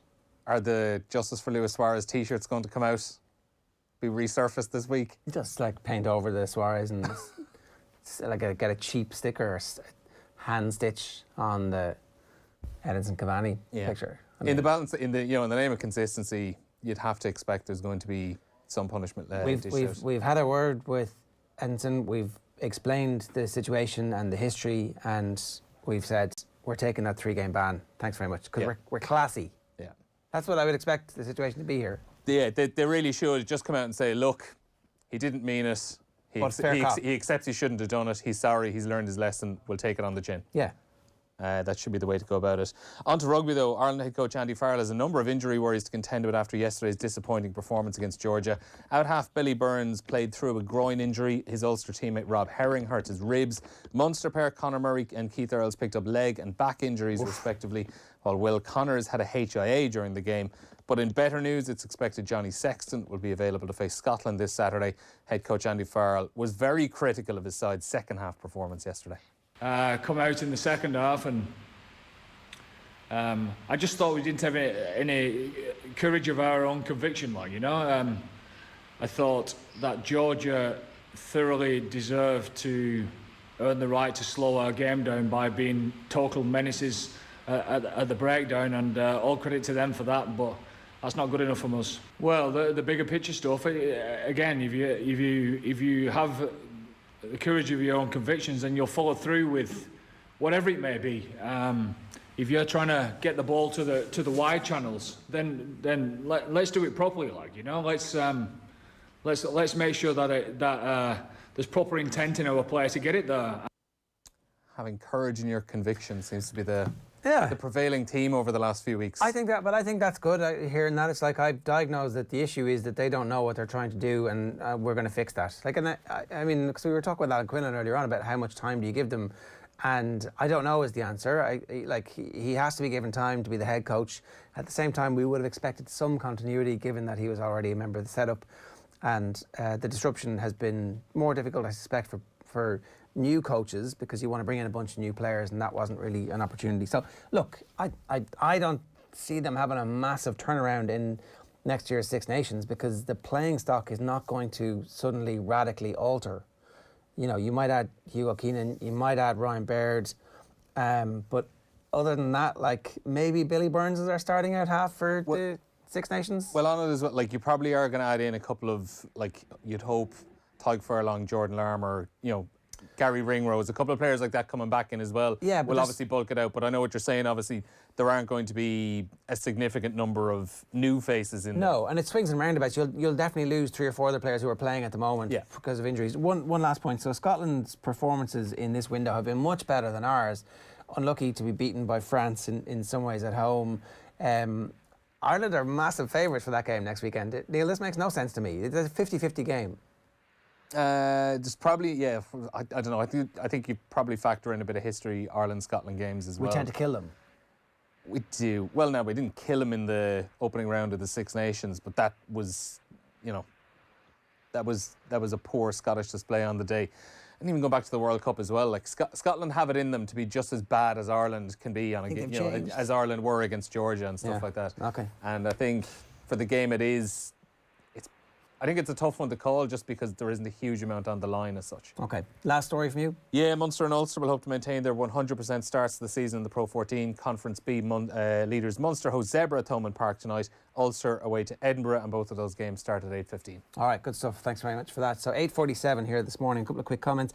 Limerick are a serious outfit. Waterford not on the same level as Limerick. Limerick have another gear in them that other teams just don't have. It'll be a close game, but Limerick are too physical for them and definitely shouldn't take it for granted. So that's Lee kind of giving himself a couple of outs there. Dahi says Waterford's belief and confidence will have been boosted from their performance since that close Munster final, and Liam Cahill will love that position. Big underdogs. Everyone dismissing his team, expecting a parade victory for Limerick. Kilkenny rebuilding job required, says Dennis Ryan. 2 Leinsters since 2015. In both years, they were hammered in All-Ireland finals. TJ will not be as effective for much longer. Age catches up with all. Conveyor belt has dried up as well. And Kilkenny collapsed in the second half against Dublin and Waterford. Not like Kilkenny or a Cody team, says Bernard. 0879 180 180 is the WhatsApp number, or you can leave a comment on YouTube as well. We're going to talk Dublin-Armagh next, and the women's football semi-finals with Aisling O'Reilly. First though, we've already have our All-Ireland Camogie final pairing. Mags Darcy was reporting for OTB on Saturday at Croke Park. Here she is on what she expects from Galway against Kilkenny. Galway and Kilkenny, it's going to be a right cracker in the final, isn't it, Mags? Yeah, it's going to be a great game. Great game for any neutral or fan of Camogie. I suppose it's been great to date, Valerie, with the live streaming of all the championship matches, and I really do feel this is the year that Camogie has got the most exposure, and even from the county finals we have a lot of players. I know for myself, maybe you're playing your own championship and you can't get to another, but you're able now to flip open a laptop and have a look at other county finals.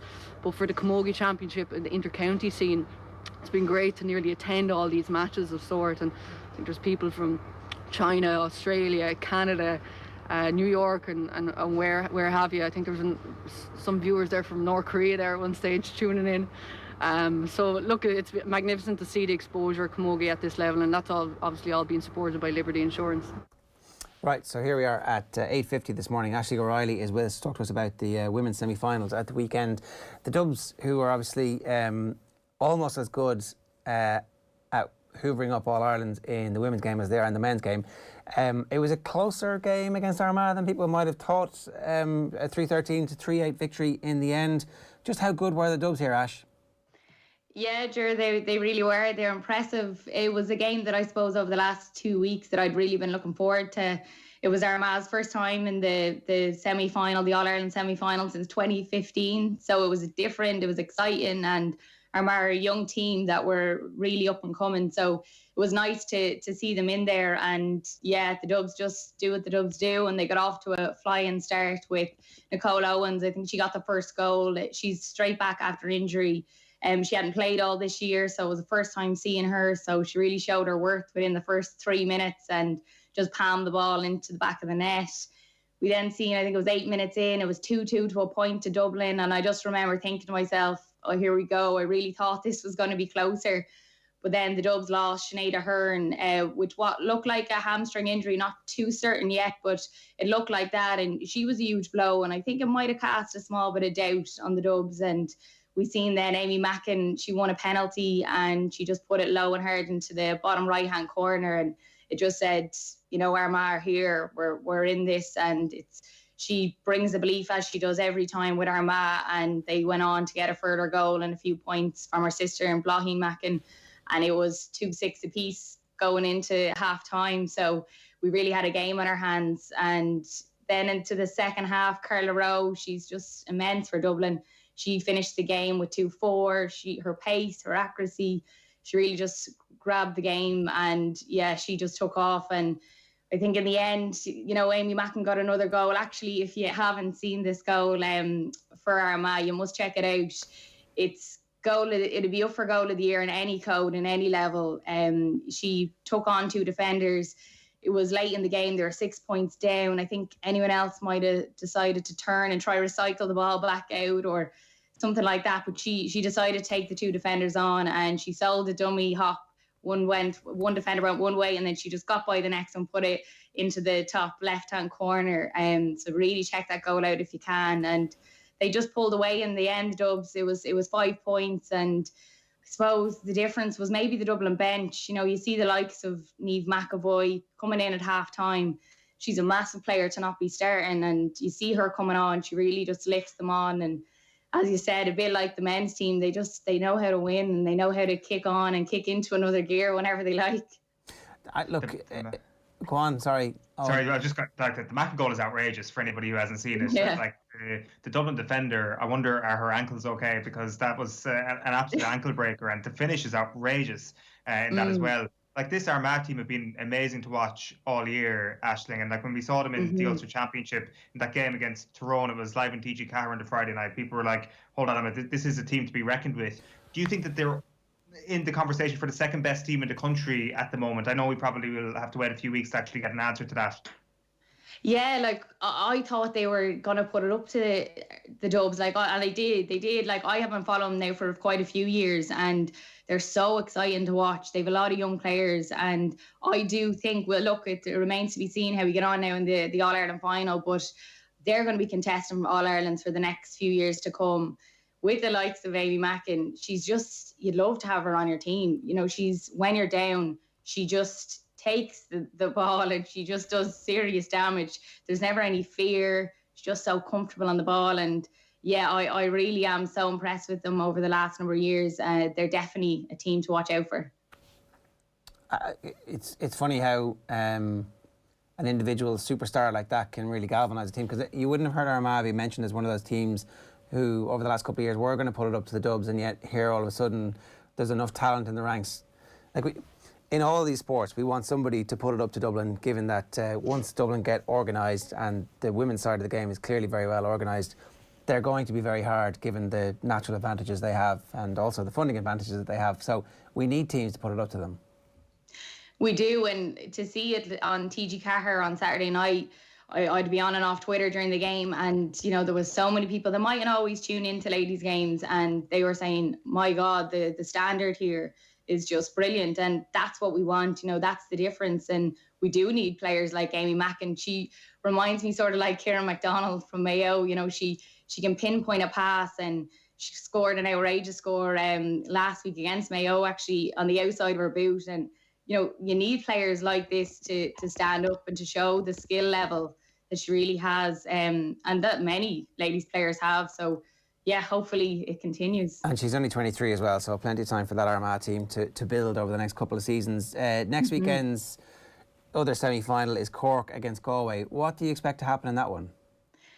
Yeah, it's going to be a very, very close game. We've seen Galway; they were in the All Ireland final last year against the Dubs. If anyone remembers that All Ireland final, very messy, low scoring, really bad weather conditions. So they'll be hoping to get back there and have another crack at the Dubs. You know, it wasn't the best game, wasn't the best All Ireland final, so they'll be hoping to do that. And we've Cork, who were in the 2018 All Ireland final, with the likes of Hannah Looney and Libby Coppinger, who played in the All Ireland Camogie semi-final there at the weekend. They lost that semi-final. I spoke with Hannah early on in the year, and the devastation from last year's losing the 2 semi-finals. They're not going to want to lose this semi-final. They're going to go out all guns blazing, and you know they will be tough to stop. But you have the likes of Olivia Dively, who's just immense for Galway. Galway, they're a team that like to they do a lot of direct running. They run through the middle of the defence, and that's where they cause the problem. So Cork can sort of put a stop to that and get their scores on the board early. You know, Saoirse Noonan for Cork has just been outrageous as well. So I do think it's going to be a brilliant game, definitely one to watch out for. And look, whoever comes up against the Dubs will have a tough task on their hands. And a week less rest as well. Yeah, well, that's true. That's true. And as we've seen with the dual players, you know, it's very tough. It takes a toll, and it'll be remain to see how they get on. But I think they nearly have it in their heads, the mindset of everything that's going on this year, that's sort of the way it's going. So they'll be well prepared. Yeah, they knew the fixture list in advance. But at the same time, it's an extra week for the Dubs to rest up their injuries, you know, and definitely you can see how, if you were of a mind, you might try and turn that into a siege mentality thing. Also, Tommy wanted me to ask about the intermediate. Apparently it says here, Meath restored a bit of pride in the county. Thanks, Tommy. We need that. Yeah, I think after the Meath Dublin Leinster final, we won't talk about it. Yeah, so Meath, they're a team to really watch out for. You know, they've been in the All Ireland intermediate final for the last 2 years. They're hoping to make it 3 in a row. They lost the last two finals, so they're a team that really stuck together over the last while, and they're brilliant to watch. Like, I think what Tommy wanted to mention is probably how they play. Like, they defend in numbers, they attack in numbers. Anytime the Clare attacker had the ball, there was 3 or 4 Meath girls around her, and that's brilliant to see in Meath football. That's what we remembered, you know, say the teams of the 90s. That's what Meath's about, you know, that sort of aggression, and they all broke a pace, and it was really brilliant to see. So yeah, I think now they're going to be up against Westmeath, who were relegated last year from senior, so they haven't had too many times to play them. You know, we've challenge games over the years, but nothing major. So I do think it'll be close enough, but I think hopefully we will have a bit of good news in Meath come the 20th of December from Croke Park. All right, good stuff. Thanks a million for joining us today, Aisling. Cheers. Brilliant, thanks lads. That's Ashley O'Reilly giving us some thoughts on the weekend's women's Gaelic football action, and that second semi-final is next week, Cork against Galway. So what are we at? 8:58 here this morning. Plenty still more to come. We're going to hear from Brian Kerr, more from Max Darcy and Tommy Walsh. We've also got the pressure rankings. We're talking football with Gary Breen next. First though, here's what's coming up on OTB Sports Radio across the day. A brilliant interview we did on OTB Gold with Dr. Harry Edwards about O.J. Simpson and the O.J. Simpson documentary. Paul Rouse's History of Sports, that lecture series continues from 3 o'clock today. Really amazing detail on how sport evolved across Irish history and where we got to the point where we are today. Our Culture Hall of Fame is Louisa Harland of Derry Girls from 4 o'clock. At 6, it's OTB Gold. The jockey, Declan Murphy, talks to us about his book Centaur. And then live tonight, OTB with Joe, Monday Night Rugby, the football show, and of course, luxurious reaction to the weekend's hurling as well. Gary Breen joins us next on OTB AM. OTB AM. This is OTB Sports Radio. The OTB Brief. Everything you need to know about sport every morning. Need to get on top of the day's sports news? Well, the OTB Brief is the only sports update you'll need every morning. With all the breaking stories, post-match reaction. I always look about, teams who've won a league, their mindsets, their body language, their hunger, desire. And I see that so much in this Liverpool team. And the best bits from off the ball, all in a 10-minute podcast. Rory McIlroy's game has changed a lot. The OTB Brief, weekday mornings from 7:20 a.m. on OTB Sports Radio. Listen on the OTB Sports app. follow the leader, the Mitsubishi Outlander PHEV. The world's best-selling plug-in hybrid is now available with 0% finance and a free home charge point worth €800. Leading the charge in plug-in hybrid technology, the Mitsubishi Outlander PHEV. Book a test drive at your local dealer today. Mitsubishi. Drive your ambition. Terms and conditions apply. See mitsubishimotors.ie. Lending criteria applies. This is a hire purchase agreement provided by Bank of Ireland Finance. OTB AM. With Gillette, proud supporters of Movember. Gentlemen, let's move. Bang on 9 o'clock this Monday morning. We'd love to hear from you. 087 9 180 180. It is semi-final week for the 2020 GAA Football All-Ireland Senior Championships. To celebrate, Super Value, as part of their Support Where You're From campaign, have given us some brilliant prizes to give away. Dig out your favourite ticket stub, a match programme, a jersey, a photo with your hero, any GAA-related items that you've been dying to tell the country about. Make a short video, 20, 30 seconds, whatever, just explaining its significance. Get them into us here on any OTB social channel or on WhatsApp, 087 9 180 180. And we'll choose a winner every Friday morning. Each weekly winner lands a €200 voucher for Super Value near you, and also the chance to start in Super Value's Super Fans series, a fly-on-the-wall peek inside the homes of dedicated supporters around the country. Super Value, proud sponsors of the GAA Football All-Ireland Senior Championships. See facebook.com/Super Value Ireland for more details. Gary Breen is with us now, returning to football. Gary, good morning to you. How are you? Good morning, guys. Yeah, I'm really well, thank you. We're going to start with yesterday's games first, because there was plenty to get stuck into. I might start with the bad news from the perspective of you two, who are both Arsenal fans. What's going on? I thought a new Arsenal had been born 5 or 6 weeks into the season. We were all, Arteta, what a genius. So they're spending money in the transfer window and they've got good signings. And then here we are and they're abject. It's so concerning, it really is. I haven't seen them in detail over the last 3 or 4 weeks. Obviously, caught the game yesterday.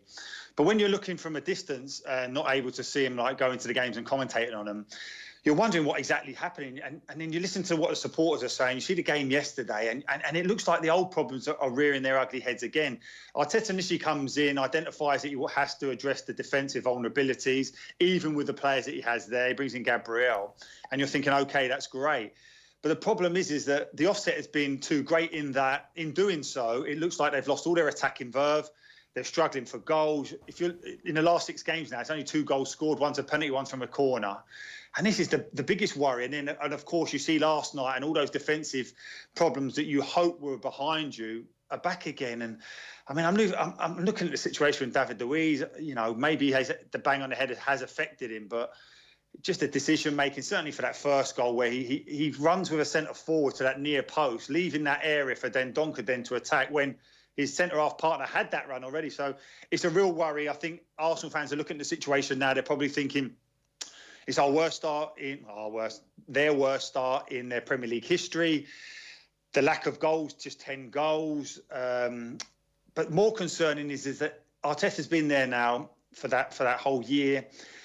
And it's the constant changing to the selections that he doesn't seem to have found the balance right. I think he's umming and ahhing about what he's going to do in midfield. There's times when he has the athleticism of El Neni in there to kind of counter the fact that Xhaka, Ceballos are not great athletes, but in doing so, then you lose their technical ability. So he's still trying to find that perfect balance, and it looks bad for Arsenal at the moment. Just on the Luiz head injury, which you mentioned there, it was a pretty horrifying clash between himself and Jimenez. And obviously David Luiz goes off at half-time. Mikel Arteta says that he was properly treated at the time. There was the assessment done by medical professionals at the time, and everything was passed. We should put that on the record. But this morning, Troy Deeney's after saying on TalkSport that players should be trusted to make a decision for themselves on this. What's your opinion on those comments, and indeed the fact that Luiz, I guess, had to come off eventually at half-time yesterday? Well, I didn't see Troy Deeney's comments, but prior to that, I know what the scenario is with David Luiz. He wants to stay on. I've done it so many times myself, but you have to take that decision away from the player, because the player's always going to, the majority of players are going to say, I'm all right, put me back out there, no problems. Their focus is solely on the game. The concern for me, and certainly in terms of going back onto the pitch with a head injury like that, listen, I have no doubt in terms of the quality of Arsenal's backroom staff, because apparently they come from a rugby background. Apparently they've been in around the Irish rugby team, even those guys who make that decision. So they'll know about head injuries from rugby union. But I think you have to take the decision away from the player. There's no doubt in my mind about that. You have to do that because the player will always look to go back on. And I think this is the concern, is that the injury, you might have the blow initially and it's a cut and you think you can carry on, but it's 10, 15 minutes afterwards where the impact really starts to affect you. Matt Perry is the club doctor at Walsh. I know that Jimenez was out, so there was no decision to make. But I've actually, when I played for Walsh, Matt Perry was the doctor there. I had a similar situation at Sheffield Wednesday. I had to a couple of blows on the head. My head was cut open. I carried on. But at half-time then, I kind of lost my bearings and decision was made for me. To my frustration, to my anger at the time, but the decision was made for me, and I think you have to do that. I think I don't understand what Troy Deeney's trying to say there, that players, make the decision. If you've had a blow to the head, how can you actually make a good decision, because you're struggling at the time. So no, I don't believe that's the case. Should football be bringing in a concussion sub? Because there's definitely that part of the element as well, where maybe, I'm not talking about last night, but maybe there could be a situation where you don't want to use up a substitute. Famously, it's been a debate over the last couple of days that you've only got 3 subs in the Premier League. Should you be allowed to make a sub for a concussion? Take as long as you want, 45 minutes, 60 minutes if you want, to ensure that your head injury assessment can be completed and you are fully safe to resume. Yeah, listen, Owen, in terms of looking at that with hindsight, I think that would be a good addition. The problem you'll have, and you know what football managements are like, is that they'll be creative around it, trying to use it. I think you can prove that it is just a concussion injury, so you make that decision. So I think, going forward, it is probably a good idea. Whether or not the concern for me is that the people who are going to make these decisions, and people who do all the kind of research, are talking about doing it over the coming year. Well, listen, this is something, just get the decision made.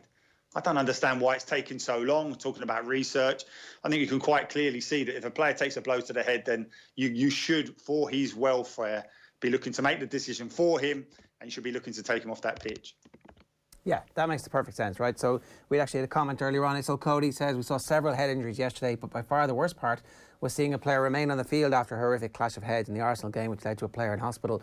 Football needs to really wake up to head injuries in their practices, and it's actually a fairly similar. It's part of the pie of the conversation we've been having over the last number of years about head injuries and heading the ball and ultimately dementia. This is just a very clear. Football doesn't really understand how to deal with this just yet. They should learn from rugby and see that the difficulties that it took rugby a long time to get to grips with this. Football's still kind of like, well, we don't really need to get to grips with it, but they do. And the Players' Union, again, I would say, need to be very strong, saying, okay, hang on a second, what's going on? What can we do to influence this?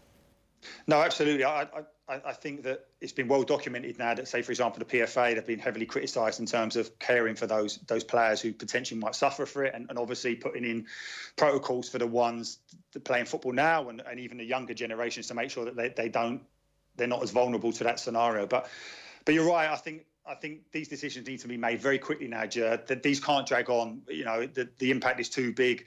And I think certainly when players get those type of injuries, you have to make the decision for them. I was asked by John Duggan on the Saturday afternoon show, did I ever, in a game where I had a blow to the head, and the only one I can vividly remember, really, obviously I've taken loads of blows to the game, but where it really affected me was when I was playing for Ireland away to Switzerland. We lost the game 2-0. I took a blow and I have no recollection. And after the game, I had no recollection for the last half an hour of that game. Now, that's not to say that the coaching staff or the medical staff, I should say, sorry, with the Irish team were negligent. Of course they weren't, because I'm convincing them, no, I'm fine. And actually, I don't even think they knew that I'd had a blow to the head. So this is the problem that you have. I just genuinely think that this is something that's just so prevalent right now, and it really needs to be addressed. The right protocols need to be put in place, because the other sports all over the world are putting football to shame in terms of the protocols that they now have in place, even the likes of cricket. Mm. Yeah, without question. That has been the big talking point last night. I'm sure the Arsenal malaise in terms of their form will go on, and we'll come back to that in a while. We should talk a little bit about Spurs against Chelsea, though, yesterday, Gary. And I guess a lot of people, a lot of Spurs fans, a lot of Chelsea fans will be pretty confident in their own title challenge abilities over the next little while. But I don't know, is there a sense yesterday that this game was there for the taking? I mean, Spurs had a second half XG of 0.00 yesterday. They created nothing. a little bit more bravery, and you'd be sitting top of the table with a bit of a points cushion on Liverpool. Yeah, but we talk about the lack of chances for him, Owen, but all Mourinho will be cared of is that there's another point on the board. And I'm looking at, and obviously we're talking about Arsenal's problems. It's compounded by the fact that Spurs are up at the top of the league. But you're looking at Tottenham now, and in this strange season, you're looking at in terms of what Mourinho has done in 18 months, and for them to be title challenging and have an opportunity. People say, and he's saying they're a pony in this horse race for the title, but they're not. He's cute enough, and if you're looking at someone who, bearing in mind he's got that offensive threat of the likes of Kane, Son, Bale when he hopefully comes back, and then you align that to the fact that they're so compact, so resolute, that they've conceded the fewest goals in the Premier League this season. They have that kind of knowing that Mourinho brings. I mean, I wax lyrical about that Tottenham team under Pochettino, and quite often the stick to beat him with was the fact that he had no silverware, won nothing. And he came out with a quote which surprised me towards the end of his tenure, that winning trophies only builds egos. Yeah, it does, because egos are what you need to win titles. And if you think about the biggest ego in football, it's Mourinho. And there's a know-how. I know people will look at them and think they're short in terms of their strength in depth, that if any of the likes of Son or Kane were to get injured, they'll struggle. And then also, despite those brilliant defensive numbers, that's not a back four that individually would impress you that much. But the setup in terms of what the likes of Sissoko and especially Højbjerg have brought is brilliant in terms of out of possession. That back four quickly becomes a back six, even though they're not playing five at the back. And they just literally say, well, there's a back six, we'll keep us in the game and we'll counter-attack at pace. We have that real quality in Kane and Son who can get you a goal out of nothing. So, I don't know, I'm looking at them now. Obviously, they've now took 4 points in games against Chelsea, Man City. They've gone to Manchester United and battered them. But I'm sure the games coming up now with Leicester, Liverpool will really test them. So, I don't know, for any Arsenal fans out there, it's a worrying time. Yeah, definitely. It was like that moment there a couple of weeks ago when it looked like Cork might do the double, but thankfully that was swiftly dispensed. Oh, yeah. That felt better than not winning the Munster title. The one thing about Spurs and going about it in this way is that it might actually be the season where a team that is defensively sound will actually go on and win the title. I mean, we were judging Spurs by the Manchester City and Liverpool standards of the past 3 seasons. Different standards apply this year. Yeah, they do. Listen, it's such a difficult year to predict, isn't it? It really is. But even the work that Mourinho's done with Ndombele in terms of, like, you know, making him the player. I know he didn't play particularly well yesterday, but he's been a great asset for them in that midfield. He's got real power. He really has that ability to get out of tight situations, just bumps players away and runs away with pace. But he's now got that type of energy, work rate aligned to that type of skill that you have to have really to play in a Mourinho team. And certainly that work that Mourinho done in the lockdown in and around Hadley Wood, which is an area around Tottenham, a residential area, and there's a big green there, and he was running him every day there, wasn't he? Which for anyone who's living in that area must have been so surprised just driving past and seeing the work being done. But it looks like it's had a real impact. Yeah, I was going to say, actually, this is an underrated part of the whole lockdown thing, is Mourinho and Spurs kept getting their photographs taken. Oh, sorry. But it clearly worked. Exactly. I mean, in terms of what's happening this season, the fact that no football teams and the managers can't have their usual pre-season, everyone's going to have to really think on their feet and show their qualities that way. I think it's caught out a few managers, but the ones who are that the real clever, proactive and stuff, listen, Mourinho being one of them. And we initially looked at that first game of the season against Everton and thought, they're going to struggle. You heard the natives at Tottenham, the fans literally saying, well, we're not happy with Mourinho, blah, blah, blah. But they weren't ready. They weren't up to speed. Now they're looking like they are.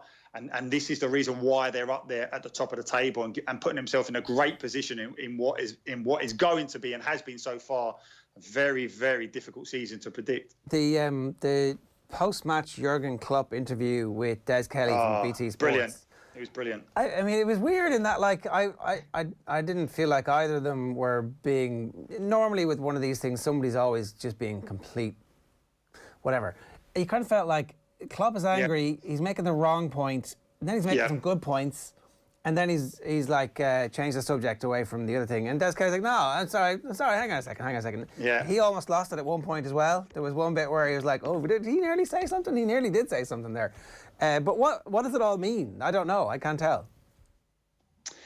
Well, I think ultimately it's another reflection of what's happened this season, that it's no pre-season, the fact that these players had a short turnaround after such a long break. So physically, these players are going to be challenged. There's no question in that. And the sports scientists will produce those stats in terms of the injuries. The figures are up. And we understand that. Of course we do. These are exceptional times.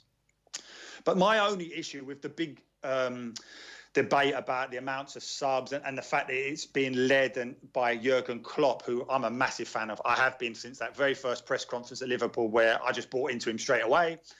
I think he's a brilliant manager. I genuinely do. But my only concern I have with Jurgen Klopp and to a certain extent is Pep Guardiola is that they come into the Premier League and they want to change it dramatically. The Premier League is an endurance-based league. And the fact that those two managers were in absolute shock at the fact that when their leagues that they've come from have a break around the Christmas time, when it gets tough, we actually play more games. We squeeze in as many more games as we can. And I love that about the Premier League because, yes, I love the technical ability. I want to see players at their very best. But I also want to see the physical challenge of it. I want to see that these players have to cope with the demands, who does it better than others. And I just feel that he's always banging the drum about that. He has ever since he's come in.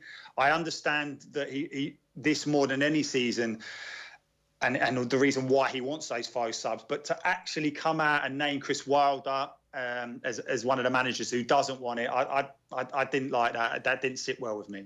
I think he is selfish. How well has that worked out for him? I think he has no wins and 1 goal or something. It was like, well, it was uncomfortable. That there was no need to name check anyone. Chris Wilder is struggling at the moment, but he's a brilliant manager. I've no doubt about that. But it's a tough one for them, Sheffield United, at the moment. They've struggled. They have done ever since we returned to the end of last season after the lockdown. They were in a great position and fell away. And they've struggled badly this season, but don't name check them. No, also James Milner, was that a hamstring? Congratulations. It's like, ooh, well, that's a bit. Yeah. What are you congratulating him for? Getting the diagnosis correct, or like that you did it to him? Like, but even Jared, you know, when like these managers obviously want their players at 100%, and that's unrealistic. Because if you're going to say that, then all right, then cut it down to 20. Let's only play 20 games a season. Then, if you want them at their very best, that's the challenge. And I think supporters find it difficult to say, well, hold on a minute, you're professional athletes. I understand the science, I genuinely do. But that going into the red zone in terms of the physical demands, that's what it's about. That's the challenge. Can you cope with it? And it's a leveler. And I think the likes of Pep Guardiola, Jurgen Klopp keep saying, no, it has to be that every player's at 100%. Feels a little bit the way Wenger used to say, I don't want any more throw-ins. I want to play the perfect game and take on other teams in the perfect game. It doesn't work like that. The Premier League gives you a challenge that few other leagues in the world do, to be perfectly honest. And that's what I love about it. And also, I think the fact that he has seen his team concede a last-minute penalty that cost them 2 points, and ultimately he's like, wow, I'm just going to get angry about a load of stuff, and I don't know if it's going to all make sense. Yeah. Listen, when you're in that bubble, it's so difficult. At any level of coaching, it really is. And certainly those post-match interviews when everything is so raw, is so fresh. They're brilliant for us to watch as viewers. And at times we complain that they can be a bit monotonous, robotic, the managers just answering whatever. But when we actually get the real personality coming out, we love it. Yeah. We do. We love to see it. Yeah. I'm happy. Big win for Manchester United yesterday, Gary. Ralph Hasenhüttl summed it up well. He said, you can hear them celebrating in their dressing room. You know what you have done today and how tough an opponent you have been, because they were celebrating like they had won the Premier League. There is nothing that rival fans would love better than reading that about Manchester United this morning. But how good was Edinson Cavani when he came off the bench yesterday? Could you talk us through his movement and how he made it look a lot easier than it really was to get them the winner yesterday? And I just thought he was fantastic. And obviously, he hasn't, been at the levels to really start games as such. But just look at the cut of him, Eoin. This guy's 33, but he looks like someone 5 or 6 years younger than that. And there was one moment in that game that really stood out for me in terms of people saying, listen, he's coming towards the end of his career. And I know Manchester United are a bit wary of what happened with Schweinsteiger and Sanchez, that these guys come later on in their career and not that able to kind of produce. But if you think about that header that he got up and he just hung there, the one that just drifted past the far post, that's the type of spring that you can't do when you're coming towards the end of your career. That's the first thing that goes. People talk about your legs and stuff, but it's that spring. He gets up there, he hangs, and then has the ability then to... It was incredible. I thought, wow. And then you're looking about his movement and stuff like that. And the movement is...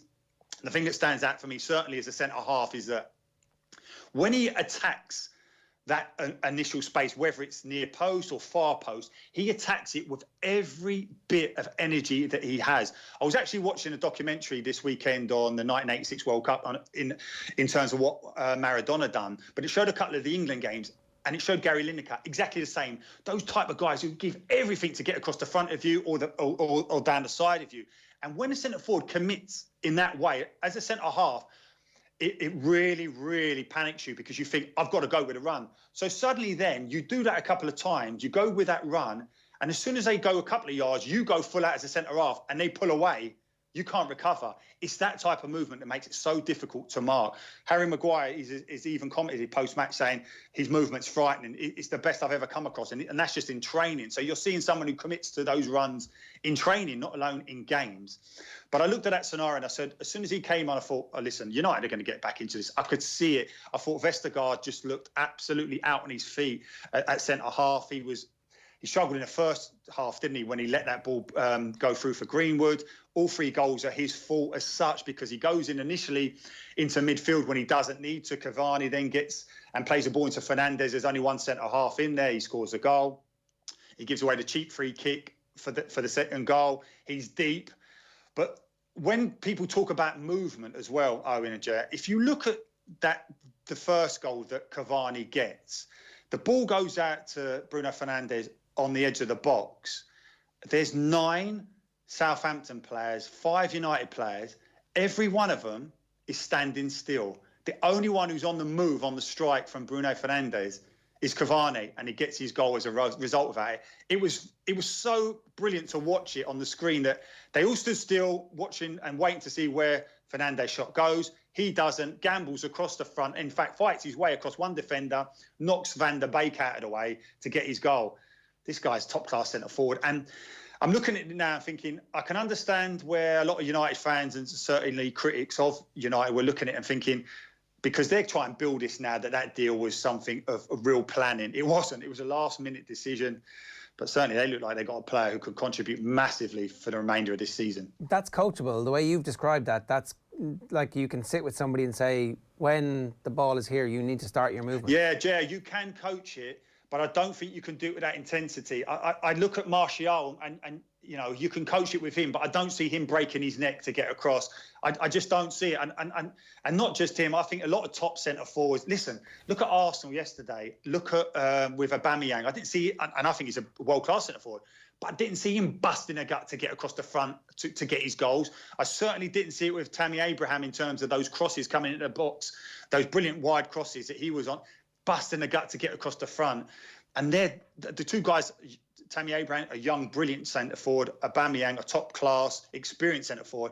I still don't think they go with that real verve to get across the way that Cavani does. Yeah, fair enough. OK, I do remember, I can't remember what the source of this was, but Kluivert saying that he had been told by Louis van Gaal to always make the near-post run, And so that was where a lot of his goals came from, because he was always busting the gut to get there and do that. And that worked out OK for him. Yeah. Well, listen, Kluivert, brilliant player. We played in that qualifying when we got to the World Cup. I know we we got a draw in Holland, beat them at home, but Kluivert was a fantastic player. I think when he came to the Premier League at Newcastle, I think his better days were behind him. Yeah. But I'm looking at a Manchester United result, and it's interesting to hear Hassan Hotel say that they're roaring and cheering their heads off in the United changing room. But I tell you what, we'll hear all those spin. I haven't read the reports yet, but I'm not looking at that game thinking that was a tactical masterclass of getting back into that game. No way, not for one moment. I think he starts with that diamond in the first half. They look good to begin with, but as soon as they concede that first goal, Southampton get a foothold in the game. You play and decide to play a diamond midfield, you're looking to control the game, because otherwise you're going to be so vulnerable in those wide positions. The setup was good, the diamond, I understand it. The very fact that you play Greenwood, Rashford as split strikers, that stops the fullbacks coming up, essentially. But the reality was, as soon as Southampton got a foothold in the game, Rashford and Greenwood were having to do too much work defensively.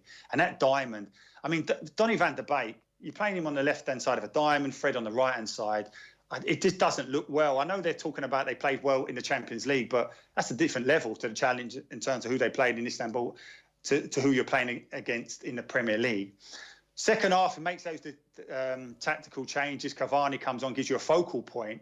But in terms of the setup, they then go to a 4-4-2. Van der Beek goes to right midfield, Fernandes to left. Then they go 4-2-3-1.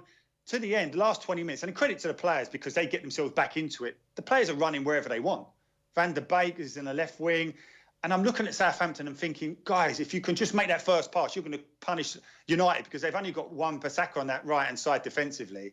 But the problem is with Southampton, and we've seen it time and time again under Hasenhüttl, they come out of the blocks flying, but they can't last 90 minutes. No team's lost more points from winning positions than Southampton. And this is the concern. You look at them, and they were on their feet. They were gone.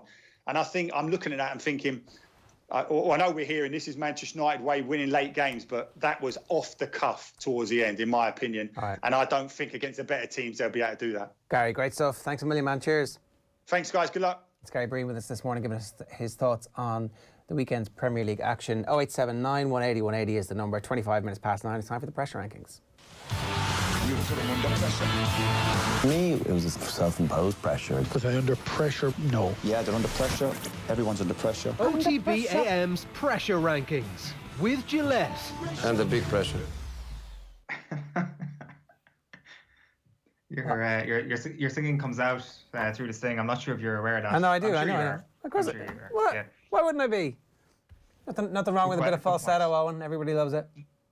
I certainly enjoy it, and I'm sure everybody at home enjoys it to a similar level. So what we've been doing over the last couple of weeks is that number 5 in our pressure ranking is putting something there that it's not under any pressure at all. So bottom of our list this week is sports bodies in Ireland, the general fact of people going to matches. So if you're feeling a bit of Stockholm syndrome with relation to lockdown 2, in relation to the pandemic in general, that you've got this feeling that actually you don't want to leave lockdown, you don't want to go back into stadiums, there is good news for you. There is no hope that you will be put under any significant pressure that you will have to leave your couch and actually go on and cheer on your team in person. Now, you'll see that fans are this week being reintroduced to stadiums in the UK. They're trying it out. There is no mention of this happening in Ireland at the moment. Obviously, we've moved to level 3. The announcement came on Friday. Big play by everybody in the pubs industry over the last little while to ensure that dry pubs could reopen, and they are. And this is the sort of lobbying that has got them to where they are. We have not seen the same thing on the sports level here, and as a result, we're not going to be going to the same level that the UK are going to this week, which is reintroducing fans in stadiums.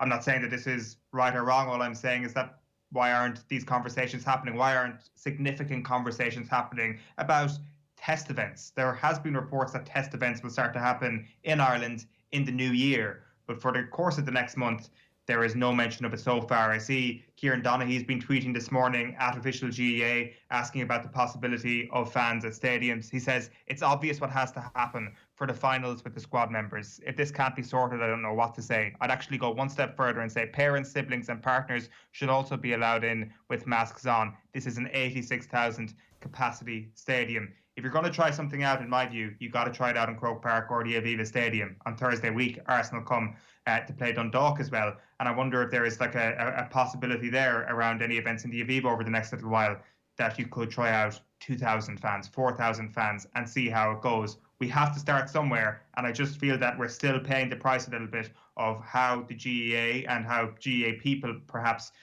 voided the rules a little bit and skirted the rules, whereas the League of Ireland have shown that they carried off their reintroduction of fans in the summer without a hitch. Everybody seems to be punished for what we saw a couple of months ago. All right, so that's number 5, pressure on crowds and whether or not we can get back there. The great thing about sport is that it's always a pendulum. Where there is despair and desperation and lack of clarity in Irish rugby, there is, on the other side, unbridled Georgian joy. Listen to this commentary of their wonder try against Ireland at the weekend. ერიმინძალება იყო ვასკა ცოტა სწრაფად გვინდა ბურთი მათიაშვილი შიგნით შებრუნებული გაჭრა მიდი კვესო და ორკაც შიგნით გაგრძელება ყავს შიგნით დააგნია აქეთ მიწები კვესო ფანტასტიკური ლევა გაიტანა კვესელაძემ ულამაზე სტილში გაიტანა ესეთ ლევას არ მოველოდი გულწრფელად რო გითხრათ ეს რა იყო ესეც პირველი This is what it's going to sound like when Stephen Kenny's Ireland finally score a goal, Eoin.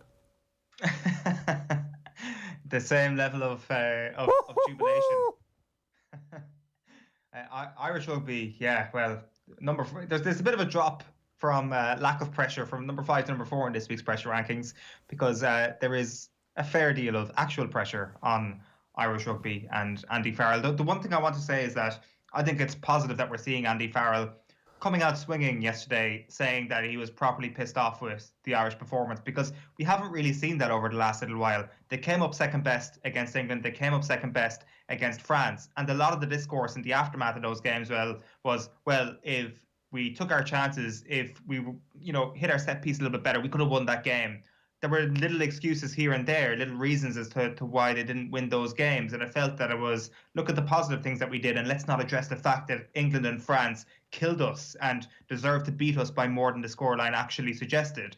And I just wonder if at the end of the day, if that's how you're reviewing your defeats, you're never going to be able to hammer a team like Georgia, because you're not hard on yourself, you're not ruthless on yourself, you're not going to be ruthless on a team like Georgia, and you end up with a performance like yesterday. But as I've said, it is, in my opinion, positive that Andy Farrell is at last coming out and saying this isn't good enough. This needs to change, and we'll be having probably a few honest conversations over the next little while to try and arrest it. So Irish rugby, eternally under pressure, but more so at the moment. Realistically, were we expecting a major upturn in performance and game plan? Asks Lenny. This coaching ticket was a continuation of the Joe era, which was stale for his last 12 months. Bear in mind, Farrell was announced when Ireland were in decent form before it went stale, so it was never a plan of upheaval. Quinlan says, this team is in serious trouble. If I had told any Irish fan there would be a game between Ireland and Georgia and Ireland would only score 3 points in the second half, they would have laughed in my face.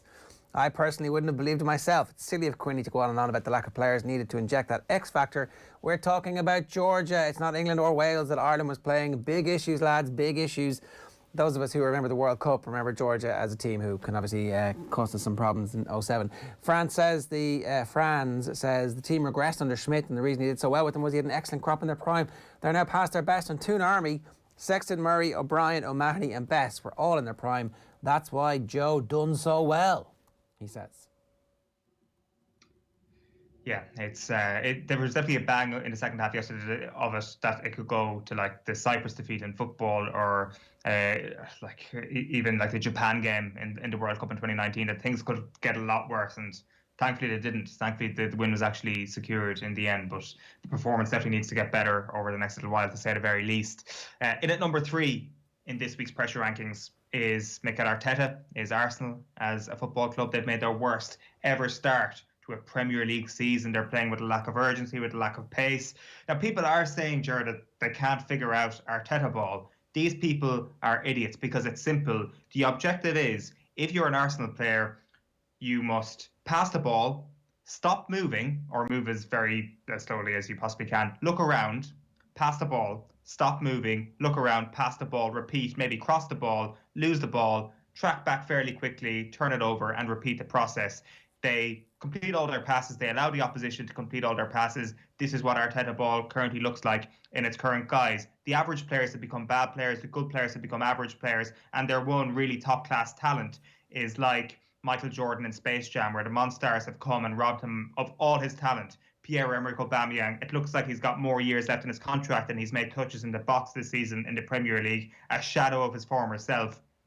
I think it was just reaching its lowest point last night in the first half, when David Luiz takes a 30-yard free with his head in a bandage, and you can see blood beneath the bandage. Like, a man with a bleeding head was taking free kicks for Arsenal yesterday in the first half. You're looking at Arsene Wenger trending on Twitter this morning. You're looking at Unai Emery in the top 4 in the Liga with Villarreal. Just things have all started to come together to paint a fairly grim picture at Arsenal. And I will ask one question here. Is Mikel Arteta even as handsome as we thought he was? He's starting to look a little less handsome than he was. I know that might be a little step too far, but things are starting to get very real at Arsenal. Okay. Number two, let's have a look at the scenes outside Celtic Park yesterday. Social distancing well masked, I presume? Yeah. David Tanner TV on Twitter posted this video yesterday. Basically, a protest, an anti-Neil Lennon protest after they got beaten 2-0 by Ross County in the Scottish League Cup. So Police Scotland deployed officers of at least 12 vehicles and force helicopters as fans gathered to call basically for the removal of Neil Lennon. There was missiles thrown by all accounts as well, and players and management had to be escorted from the ground. Obviously, terrible scenes from last night, but it just shows that if there were fans in the stadium, this whole anti-Neil Lennon tone would have been far more obvious than it already is, and it's pretty obvious right now. Yeah, so you can't, as I was saying earlier, you can't lose to Ross County and expect to continue in the job as the Celtic manager. Roy Keane was one of the names I saw being bandied about as a potential who could come in mid-season and galvanise the squad.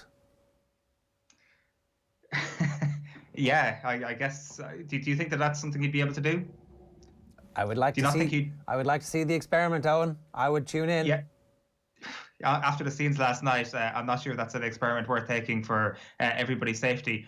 Roy Keane would just get utterly frustrated by the failings that exist in the squad, because there obviously has to be some failing somewhere, and maybe it wouldn't go too well. Number one, we're marvelling at science and its ability to create some way of surviving massive accidents at high speed and massive temperatures.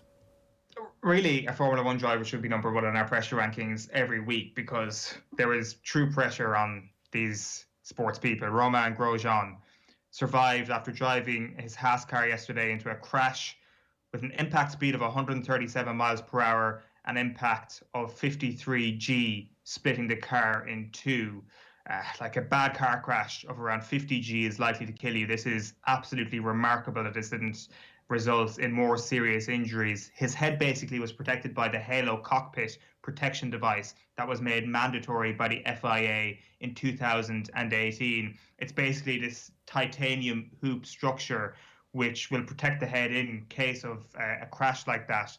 I'm just reading up a bit on this in The Guardian this morning. They said that initially there was some skepticism around this, that drivers would have difficulty quickly getting themselves out of the car in the event of a fire, but they can remove themselves within 10 seconds with this halo, and the violence of the impact and the height of the car entering the barriers without this would have left Grosjean's head completely exposed to the steel barriers, which, as you can see in the photographs there, were completely shattered by the impact of the crash. So this titanium device, this halo, was unbelievably important. He only suffered second-degree burns, and here he is speaking in hospital last night on his Instagram feed. Hello everyone. Just wanted to say I am okay, sort of okay. Thank you very much for all the messages. I wasn't for the halo some years ago, but I think it's the greatest thing that we've brought to Formula 1, and without it I wouldn't be able to speak to you today. So thanks to all the medical staff at the circuit, at the hospital, and hopefully I can write you quite soon some messages and tell you how it's going. It is amazing. It is absolutely amazing that he survived that, and is like a couple of hours later waggling his fingers from the hospital. So yeah, that is this week's pressure rankings. OTB AM's pressure rankings with Gillette. Right, 9:38 this morning. That's pretty much it from us here. If you want to be with us every morning, get up at 7:30, set your alarms, tell Alexa to play OTB Sports Radio, and away we go. Good morning, start with Gillette, giving you the confidence to tackle the day ahead. We're talking Champions League with David Myler tomorrow. There's GA with Kieran Donaghy from 8 o'clock. Right now, though, we're going to hear from Brian Kerr on the weekend's Premier League. First, though, here is Louise Quinn talking about Ireland and Germany on Tuesday. It was really difficult. There's no doubt about it, and you definitely gave yourself a bit of time to be moping around the place and, you know, a little bit moody. All right, you know, I was fitting right in with the Italians and just being moody and doing all the hand gestures and doing all that. But no, it was, you know, and I think that was a good way for me to just try deal with it. You know, be upset with it, take on and learn from that game. And you know, it was very, very hard to take, but at the end of the day, that's football. And you know, for me, we actually played a really, really good game, and things just didn't fall for us. You know, and I felt, you know, a goal coming, but it just wasn't falling for us. And sometimes that's just the way. And so you've got to step yourself up and take now this game to be the one. And you know, even learning from that game, crazy things can happen in football, and you know, it's going to be the same going into Germany and getting these results. And actually, from my timeline, the game against Holland popped up. So it was 3 years ago, like yesterday or the day before, something like that. You know, and that was one of those games where you get a result where maybe you didn't expect it. So, you know, if we can now take that another step further and get a proper result and proper 3 points, you know, I think we can look back to that game and get a bit of inspiration in terms of, you know, even just that feeling of achievement, you know, of how far we come. So I think we're definitely aiming for that again and more, obviously, on Tuesday. Well, Brian, another dramatic day for us in the Premier League. Manchester United snatching victory right at the end.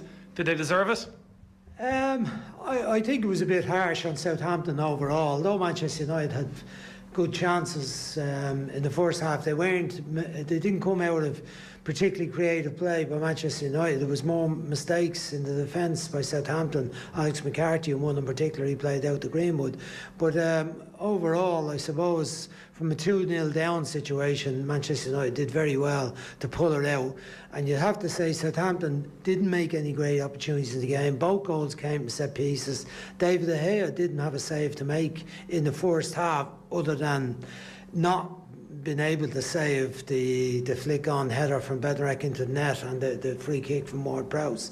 And equally, Dean Henderson had one shot to deal with in the second half. It was a very comfortable save from Armstrong, I think it was. But other than that, they were comfortable. Whereas at the other end, McCarthy was very, very busy. So if you analyse it that way, on opportunities created, you could say Manchester United deserved to win it. And then when you look at Cavani's influence on the game coming on as sub and his two brilliant goals. But I suppose you feel a bit sorry for Southampton, given their squad wouldn't have the same depth as Manchester United. They don't have any great stars. They'll still be a selling club if anyone does particularly well for them. And they're missing the main man, Danny Ings, who got 22 goals for them last season.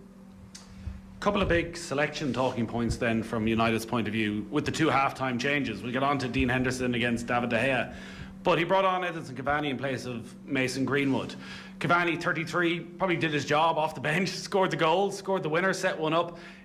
Is there enough there with Cavani, you think, actually he can force his way into that first choice starting 11 for United? Well, you know, I think if you're Solskjaer, you're looking at it saying, how have my centre forwards done this season? Andy Martial hasn't scored a goal. Mason Greenwood, generally playing to the right, hasn't scored a goal. Rashford is on 2 goals, and he's been the one playing centre forward if Martial hasn't been available. There's no other obvious centre forward in the club of the quality of Cavani.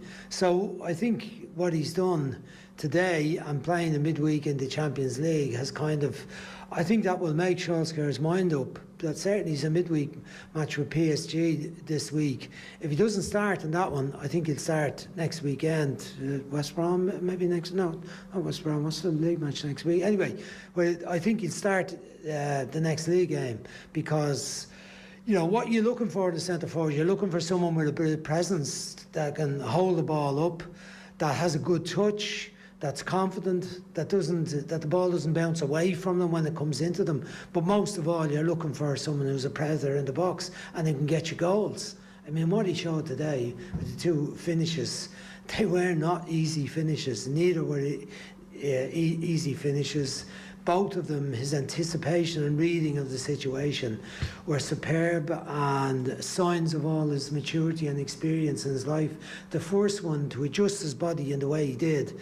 Remember, it was a shot from Bruno Fernandes, deflected off Bertrand, and he had to react suddenly in that situation, stoop low and guide her into the corner. Now we're diving header. And then the second one, to anticipate that Rashford's cross shot, well, it was probably a cross, that it was going to go to the near post area, sprinted across the front, got away from his man Bednarek, and another diving header, just superb. So I think he's made the case.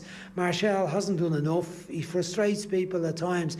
He's a bit hot and cold, and I think Cavani will be the centre forward and we'll get a decent go at it now. What about down the other end then? David De Gea. You know, I don't know how much fault you can put on him for the goal. He obviously picked up the injury. Dean Henderson gets in, finally gets his first Premier League appearance for Manchester United. Has Ole Gunnar Solskjaer a choice to make now, or is De Gea the number one and he stays number one? Well, he's been very loyal to De Gea for a long time, and I think De Gea has had a decent start to this season. He could have been faulted for the goal against Istanbul Başakşehir during the week in Champions League. In some ways it was quite similar to today's goal, the free kick, and it was over the line. It looked like he might have made the save during the week, but it was over the line. And then this morning he makes a save and puts it into the side net, and it was never really a save. I think it was always over the line by the time he got to it. But outside of that, he didn't have a lot to do in the game today. I think it'll come down to whether he is injured or not and how serious it is. Solskjaer might see it as an opportunity now to play Henderson the Champions League match against PSG, and see where it goes from there. I was somewhat surprised that Henderson went back to Manchester United, given the fact he must have enjoyed playing for Sheffield United last year. And was he going back to Manchester United? Was he told, well, you're coming back as competition, but De Gea is still the number one? Are you coming back and we'll see how it goes? And if we get the opportunity, we'll give you a game. If it was the second one, I think it's very loose. But we'll see now, because there's a decision going to have to be made whether it's down to injury or not. If it's down to injury, it's an easy decision. If it's not, well, then it's a bigger decision. And Henderson gets his go. He'd be under pressure and be under scrutiny from the off. So where are Manchester United then? 8 straight away wins in the Premier League, yet it only moves them up to 7th, 8th after this weekend. They finished 3rd last season. Is that realistic again? Finish 3rd, or actually with a season like this where it is so close, nobody's running away, have they a squad where actually they can put a run together and maybe get themselves into contention? Well, as today's game go and the result today, I think it might actually get them up fairly high in the table, 3rd or 4th place. So, and they've match in hand, and where are they overall? Well, where are they? They're one of the clubs that are in contention that could win the league, based on the fact that we were, depending on who you are, you're only 8, 9 or 10 games into the season, based on where they are at and how they've played. They've lost 3 home games this season, and that in itself would suggest inconsistency. You look at the team and you try to work out what's the team going to be for the match, and there's no part of the team you could say, well, that's very settled. We'll have to spend a couple of minutes discussing the goalkeeper. You could discuss the full backs in the same situation and say, well, where are they at left back?